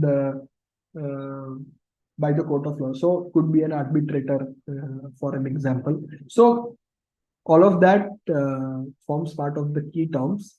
Proceedings, we would understand. Testimony basically is to provide information and evidence to competent authorities pursuant to legal proceedings. Now, what is very important over here is we as professionals are supposed to give a testimony on whatever we have done, whatever our scope was, whatever work procedures we would have done. Limit the testimony to the scope and only the facts and evidence which have been gathered, strictly without any presumptions. We are not supposed to give out any kind of presumptuous remarks, or to that matter, we need to make sure that we do not tantamount to advocacy while we are giving a testimony before a competent authority. Again, while we would be doing this before a competent authority, we need to be very independent, objective in the approach. Make sure there is no conflict of interest. And if there is any that needs to be specifically communicated, and where there is any conflict, the testifying professional's paramount duty shall be towards the competent authority and not the client. So, to that extent, if we take an example, let's say the fees have been paid by the client at the end of the day, and the case is being tested into the court of law or against a competent authority, we would then be duty bound towards the competent authority and not the client. Very critical to understand. A third point, as we discussed, fourth, the testifying professional shall be actively involved with the assignment execution to understand. As we discussed, has to be actively involved since day one, from planning to conducting the work procedures to review and supervision. And there have to be adequate documentation for the same. It's not just that we would have said it and someone would accept it. And the testifying professional shall adhere to the statutory provisions for deposition as per the applicable law and adhere to the relevant standards. So we are also at the end of the day bound by our code of ethics, accounting standards, guidance notes, where matters related to accounting are concerned. And there could be technical interpretation of a certain Ind AS or a tax audit implication, or it could be CARO, and we would want to fall back to ICAI's guidance on the same while we testify. So this is it in terms of the 300 series that we have discussed. 400 now talks about, so see, 400 is surely from a assignment perspective only. Strictly with respect to the assignments, over here, we will understand how to apply data analysis, how to go about gathering evidence in the digital domain, what are the do's, what are the requirements that the standard mandates. Loans and borrowings have been treated as a separate standard because of its applicability across cases. So there is a specific guidance and of course a specific mandate with respect to loans or borrowings cases.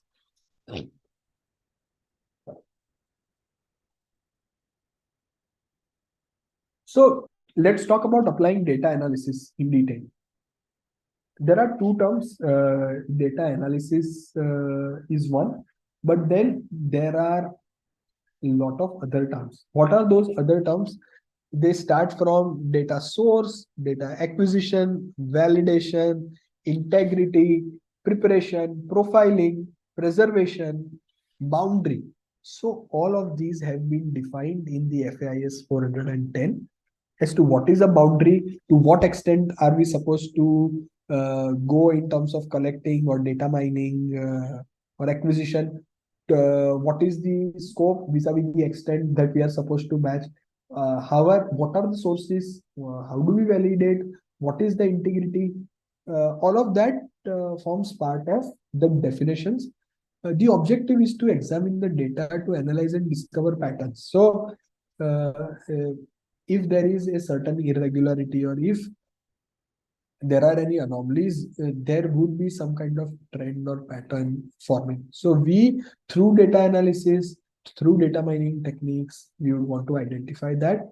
And the result of data analytics work is to be used to support the hypothesis. So, which may or may not. So at the end of the day, we are supposed to do this to support the hypothesis. Very clear. It could be to prove The hypothesis could be proved, could be disproved, or could not be proved. But we need to utilize this in a manner that we use it to support the testing of or the applying of the hypothesis. While we discuss this standard, the concept that I was referring to a couple of times earlier, that is the test of reproducibility. That is when the same data set is being put into an analysis, when is being used to perform the same data analysis, it should give out the same results. It should give out the same conclusions, same trends, same patterns. That is what the essence is with respect to applying data analysis, that the reproducibility of whatever has been undertaken as a part of work procedure or the analysis under this FAIS or as a part of the engagement, it should stand the test of reproducibility. If someone else tomorrow would want to run the same test on the same data set, fresh, they would get the same result. That's where I had given the example of MD5 hash value. So the hash value will protect the original data that was used to do the analysis with respect to digital domain. So, and then tomorrow, if the original data is matched with the MD5 hash value, it would match. So that's where test of reproducibility has to be it should withstand the test of reproducibility. Now to go about the key provisions is to make, so within data analytics, applying data analysis, there is a requirement to have a data analysis plan, containing certain essential elements required to achieve the objectives. See, when we talk about data analysis, it could be, one example we could take is of preparing a fund trail. In terms of preparing a fund trail, it starts from acquiring the bank statements and the bank book. What if the formats in which the data is required to start is not available in the desired format? So we would want to have a plan. Let's see, we require A, B, C, D data sets in A, B, C, D, E, F, G formats. And then we would be going about doing these kind of, we would fire following SQL queries, we would run an ACL on that, we would apply following tests or techniques. So there needs to be a proper plan, because this is directly linked with the timelines. This is directly linked with the documentation requirement. This is directly linked with the work procedures that we conduct. So having a data analysis plan is very important. Include the pre-processing steps as we discussed, data acquisition, data. So as much as bank statements have been given to us by the bank, but do we want to check? And of course, yes, the running balances, the closing balances, validate that data with the actual numbers or with another source or whatever is already there in the books of accounts. How do we acquire is very important. How do we then, because the whole exercise could be futile if towards the end, and let me share this example, that while we are doing a certain exercise right now, in a particular case, we have a lot of statement of accounts, and we were aware that we do not have the complete data set. But then, because of the want of time, we had to move ahead. And while we had got about 400 plus, rather 534 is the exact number, 534 number of statement of accounts, and we were told that there are about 90 odd accounts which are pending, and we would be getting them in the due course. It's now that we've completed the review and analysis of the 534 accounts, and now we've come to know there are 992 total accounts. That is where data acquisition, validation becomes very important. It has to be included in the plan. It has to be communicated to the respective stakeholders that this is how things are at the moment, then this is how things will pan out if so and so happens or does not. So we have to maintain, we have to validate the data, we have to prepare it in a manner that we can do our analysis. We have to ensure that there is data integrity. We discussed about MD5 hash value, adherence to the boundary. If we are given a specific boundary in the scope, we do not want to breach those boundaries with adequate precautions to ensure. Because again, why are we doing this? At the end of the day, it has to be admissible before the competent authority. Undertake the process of performing in line with the objective. We discussed test of reproducibility, undertake measures to maintain data confidentiality, archival, retrieval. So if something is not required, should be archived, it's not relevant, etc. The assignment team as a whole should possess adequate DA expertise and experience of applying techniques for conducting. So this is also very essential, needs to be documented, that who is working on the team, how qualified, how experienced is that person, what kind of cases have been done, if need be. That will help put a firm grip on what is what and how have we as a professional approached the assignment. There is one more concept of DAR, that is data analysis and reporting. So at the end of the day, how do we analyze? What are the tests and techniques that we've run? How are we reporting that analysis? All of that is also specifically required to be documented. Again, required to be followed as per the standards. With this, we can move to 420. That is with respect to evidence gathering in digital domain. So popularly, we would understand electronic gathering or e-discovery. So most of the activities at the end of the day shift to digital domain. The evidential matter requires now required to have complete manner in a manner which is at the end of the day admissible against before the competent authority. So it has defined digital domain, it has defined digital evidence, it has also defined e-discovery, and it has also defined one more concept, which is digital chain of custody. There are 4 definitions we will find in the FAIS.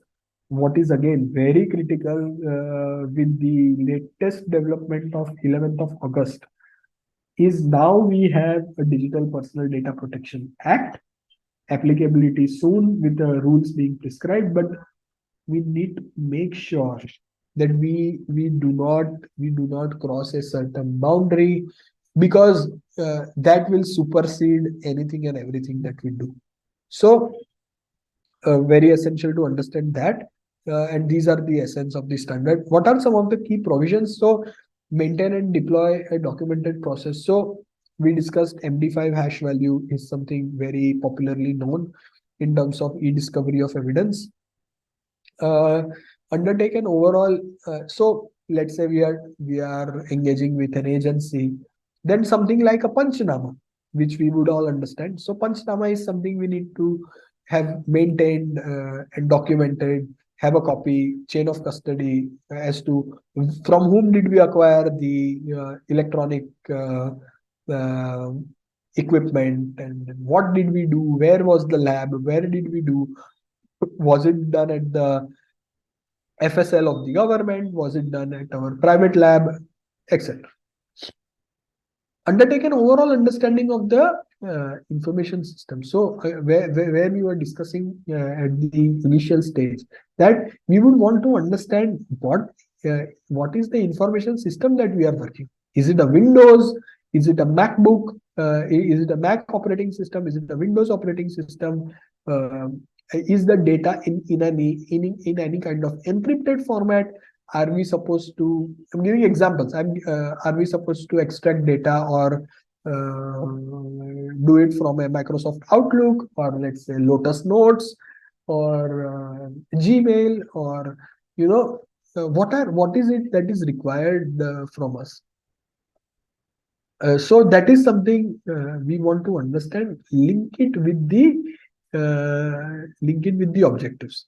Gathering of evidence shall be conducted by those who have the requisite skill set. So we might want to engage an expert over here if required, if we do not possess the right kind of competence and capabilities in the team to undertake this. Because this is, let's accept it. This is no joke that we're talking about. If the assignment overall revolves around digital domain, we would want an expert to be doing that.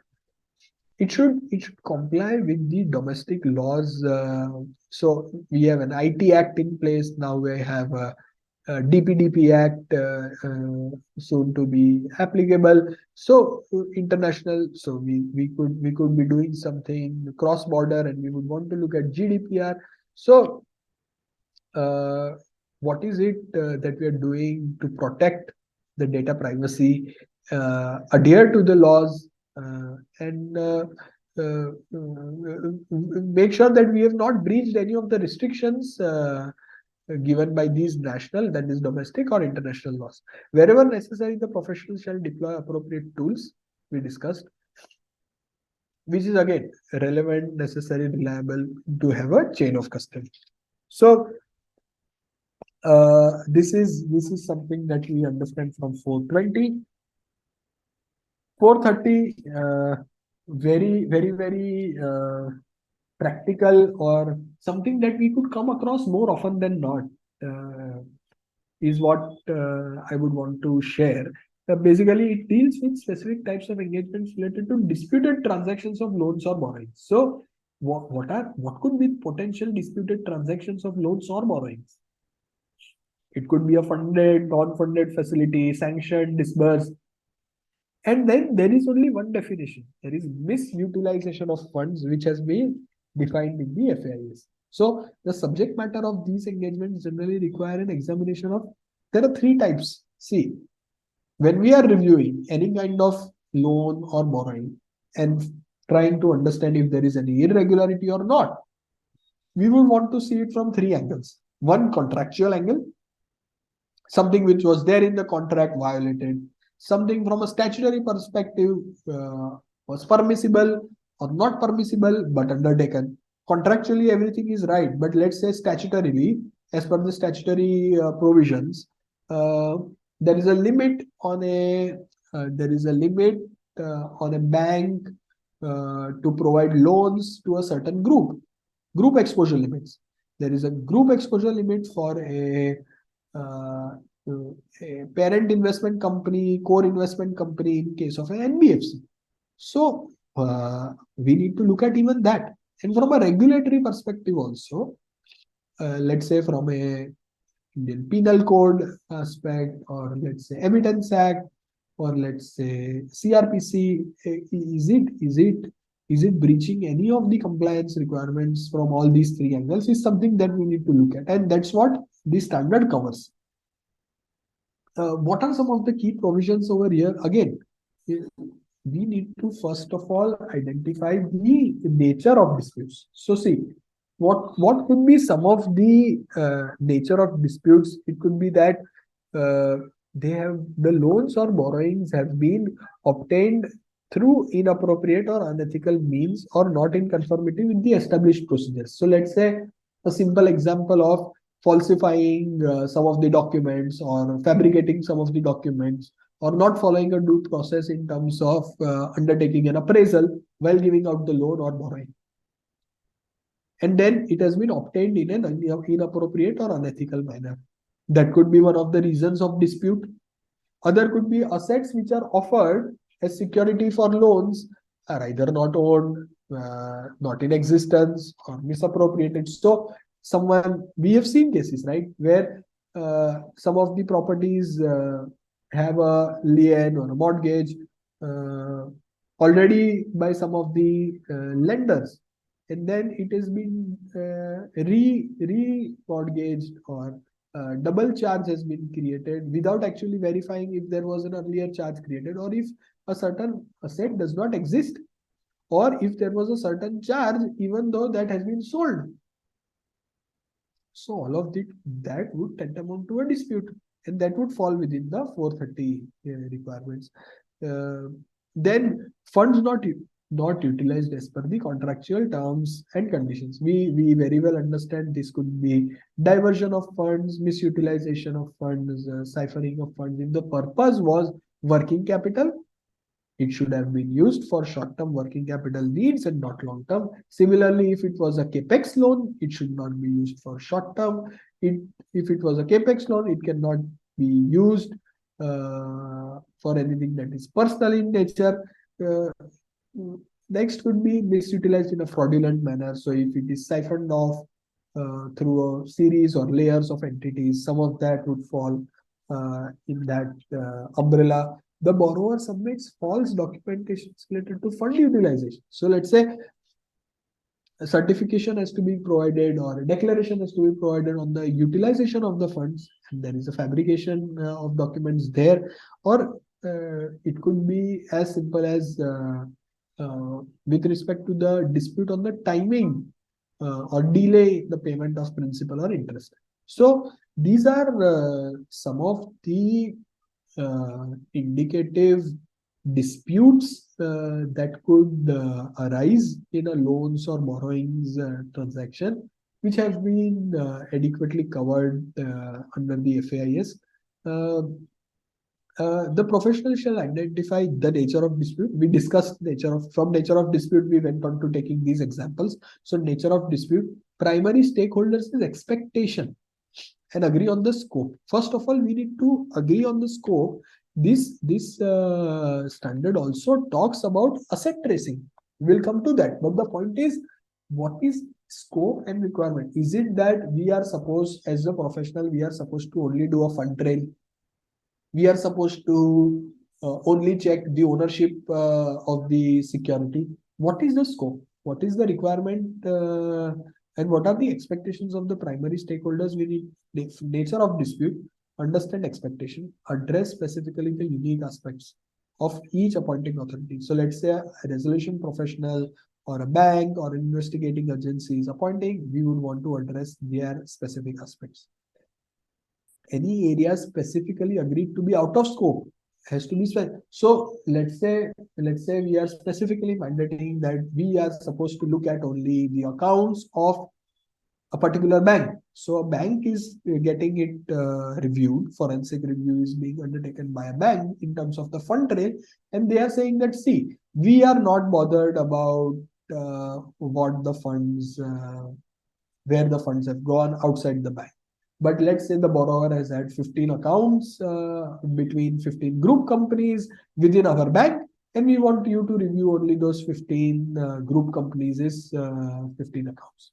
So then we are not, if that amount is going out to another bank of one of those 15 group entities, we are not supposed to check that, and that needs to be specifically spelled out in the letter of engagement or appointment. While compliance with legal, regulatory, and statutory requirements is key, specific methodology for asset tracing we discussed. Asset tracing shall be considered especially to identify the flow of transaction dispute through diversion or ciphering. So we would want to do, and the next following point is about that. When we will correlate, we will understand. We would want to collect additional information from other sources. Let's say something as good as a SARSAI, something as good as MCA documents, something as good as, if possible and available in the public domain, some of the records with some of the regulatories, that what is it that the borrower has built in terms of the assets. So if the funds have moved out of a particular bank, which was for a particular purpose, are there some assets created in some of the disclosures, in some of the related party disclosures, or some of the other requirements? If, let's say, there is a only one entity from where a promoter of the borrower is having the source of income, and that individual has, let's say, 20-25 properties on which that person has mortgage or lien. So we would want to understand that these are the assets that they possess. And more in the dispute where there is diversion or ciphering, where funds have been moved out. So then whom do we recover from? How do we identify a trail? So we would have to collect additional information from other sources which can help to corroborate the facts found beyond accounting records. This is what we are trying to discuss. That in the accounting records, this would not be identified. So then how do we go about these? It is through collect additional information from the other sources.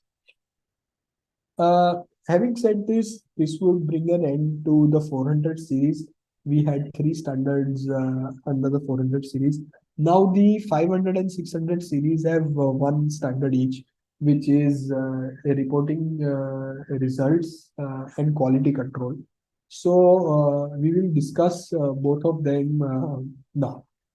So in terms of the reporting results, now what is very important is after having undertaken the assignment engagement, something which is relevant and most important, which will translate all of our doings, is a report.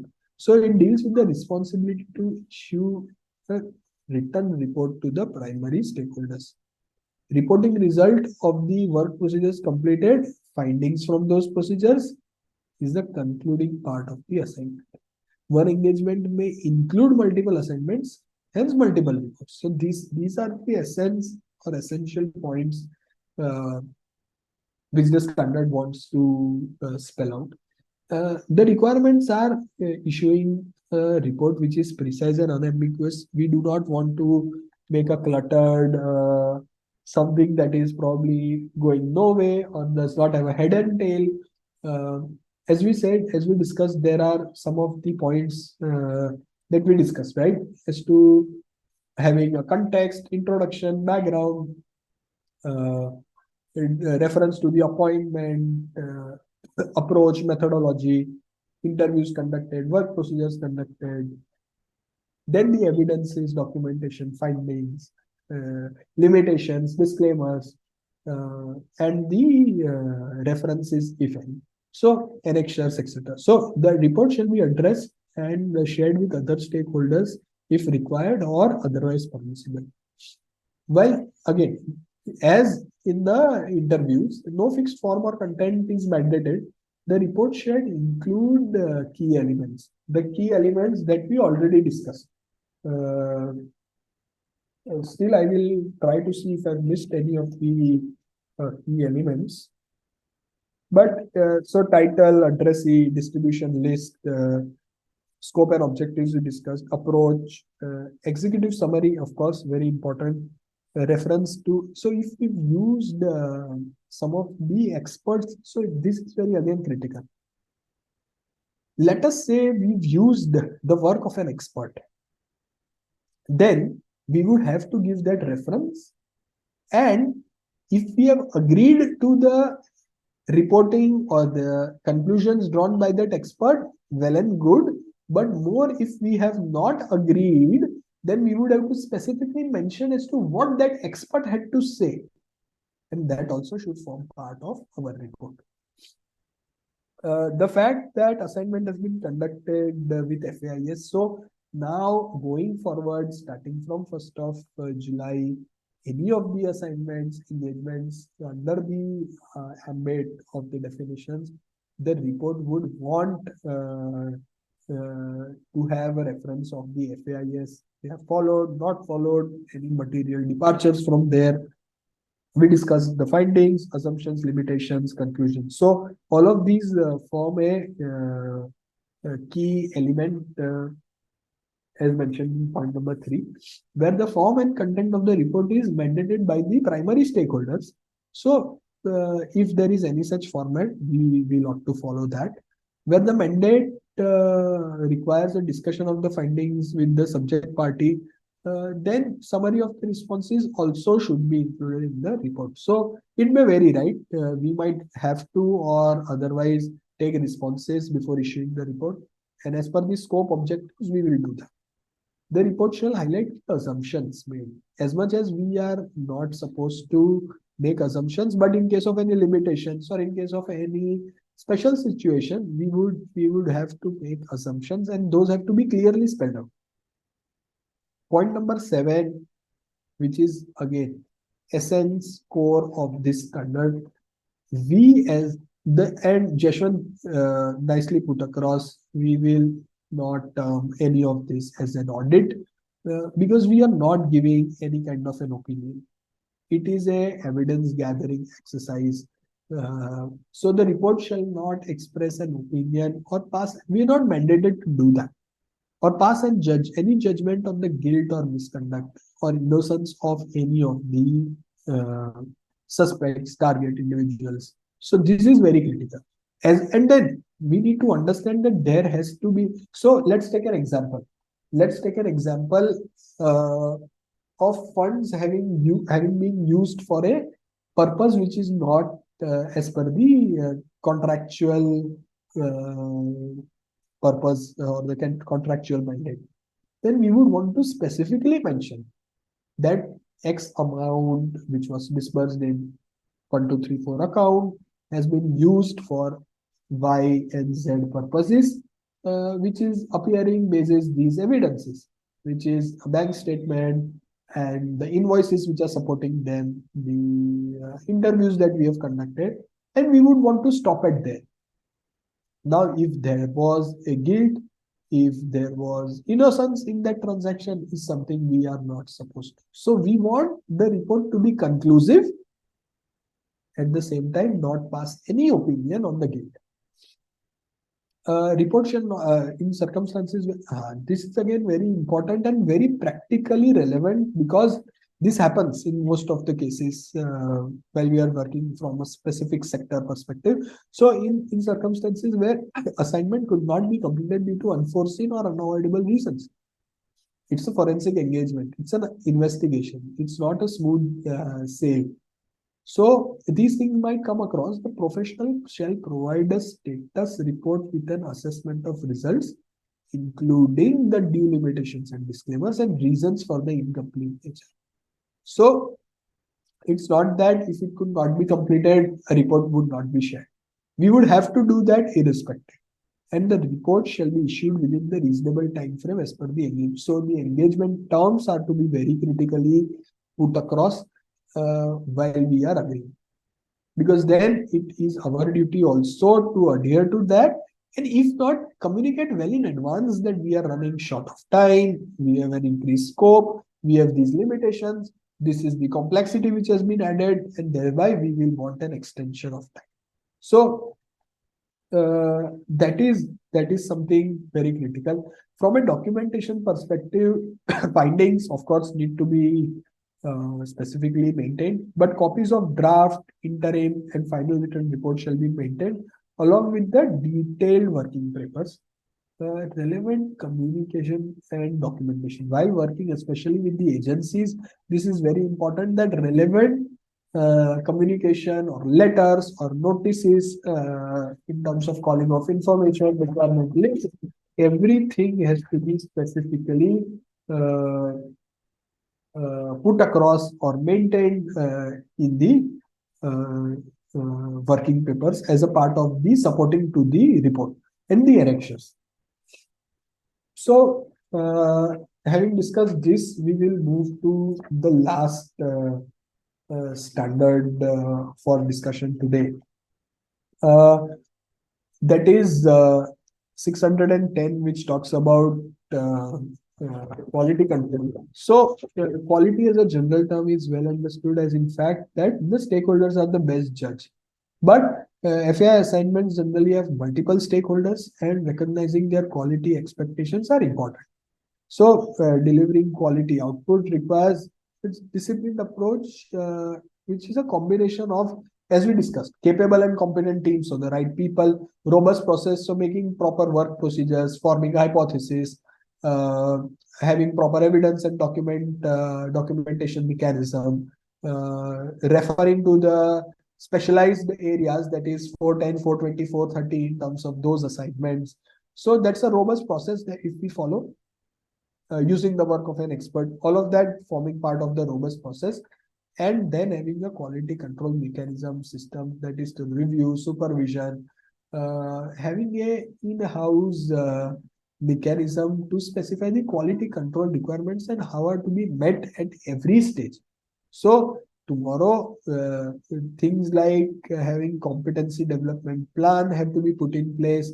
Quality control review process for timely evaluation needs to be put in place, and a process to ensure regular monitoring of CP, that is continuing professional education requirement. So we would want us as professionals to undertake CP as per the requirement, and particularly for professionals conducting FAI engagements, at least 5 of the annual CPERs shall be in the area of FAIS subjects. So we would want to be constantly updated, and we would want to do our research, be contemporary, be equipped with the latest technology trends in this area, and make sure that we follow and adhere to strict quality control standards. Before accepting an assignment, we would want to look at 3 critical items, which is forming part of 610, which is independence, skill and competency, and appropriateness of scope and objectives. So as much as things would fall within a forensic accounting and investigation engagement ambit, we have to make sure that the independence is not hampered. See, first and second, independence and skills and competency still manageable, but the third point, that is appropriateness of the scope and objectives. So we would come across situations where a scope is wanting us to qualify or give an opinion on the guilt or innocence. So that is something which we are not bound to accept. The scope and the objectives are of a nature which are way beyond the professional boundaries or the ethics. So something of those lines is what is expected to be kept in check with respect to accepting and then undertaking an engagement. So pre-completion, all of this independent review of the quality parameters, post-completion, an independent quality review, and an independent peer review type of mechanism. Internally, periodically, at least once in 3 years is what the standard is mandating or requiring. Continuous review and improve the CQS, that is the quality control system, so QCS. So we would want to continuously update the QCS. Staffing and competence, we said CP, on the job experience, having the right kind of qualification, and then they also, so the team that is working should also be adequately communicated and disseminated amongst all of them as to what is it that we are doing. The experts that we are engaging need to be informed, and we all need to overall adhere to the quality standards. What we can do to document is obtain an annual written confirmation that everyone has complied with the CP. We could maintain policies and procedures, whatever training we are providing to the team and the people executing in this regard. So all in all, this is to sum up the discussion with respect to the set of standards that I was allocated. Have probably gone above board in terms of my timelines, but then within the overall timelines, we are good to go. So once again, would like to thank DAB as a whole, Nanda sir, Dayanivash sir, the secretariat, our co-speaker for the day, Jashwant, Gyati for moderating it so well, and of course, all you participants for being present. I hope we've been able to share an overview as the topic was on the FAIS. We can discuss this as much as we want. We have a 175-page document on the standards, exhaustive implementation guide. So as Nanda sir said, we all need to contribute in this front and make sure that we deliver up to the standards, at least while we execute the engagements. Thank you so much once again, everyone, and would like to conclude my piece over here. Gyati, if there are any questions that we have, most welcome to take those and then conclude the session. Okay, sir, let me just check. If there are no questions. No, sir, there are no questions right now. Great. So either everyone has been able to understand, or otherwise we want to assume the former over here. But having said that, if there are any points for DAB, you can surely put across them to DAB, and those will be answered adequately. So thank you so much once again, everyone. I conclude my piece and hand it over to Gyati. Thank you, CA Bakshi, sir, for deliberating and updating us about 300 to 600 series of FAI standards. The session has been really insightful and much needed. So thank you, sir, and Jishwant, sir, also for your time and efforts. It has been a pleasure to listen and understand the nitty-gritty of FAIS from the horse's mouth itself. So you have briefed us about the using the work of experts, applying hypotheses, planning, documentation and evidence, testifying before the competent authority, etc. So that was really very insightful, and it is because of this comprehensive coverage, people do not have any questions left, because they all the queries have been answered during the session itself, I believe. So thank you so much, sir. And thank you everyone for being with us till the end. Thank you. Thank you.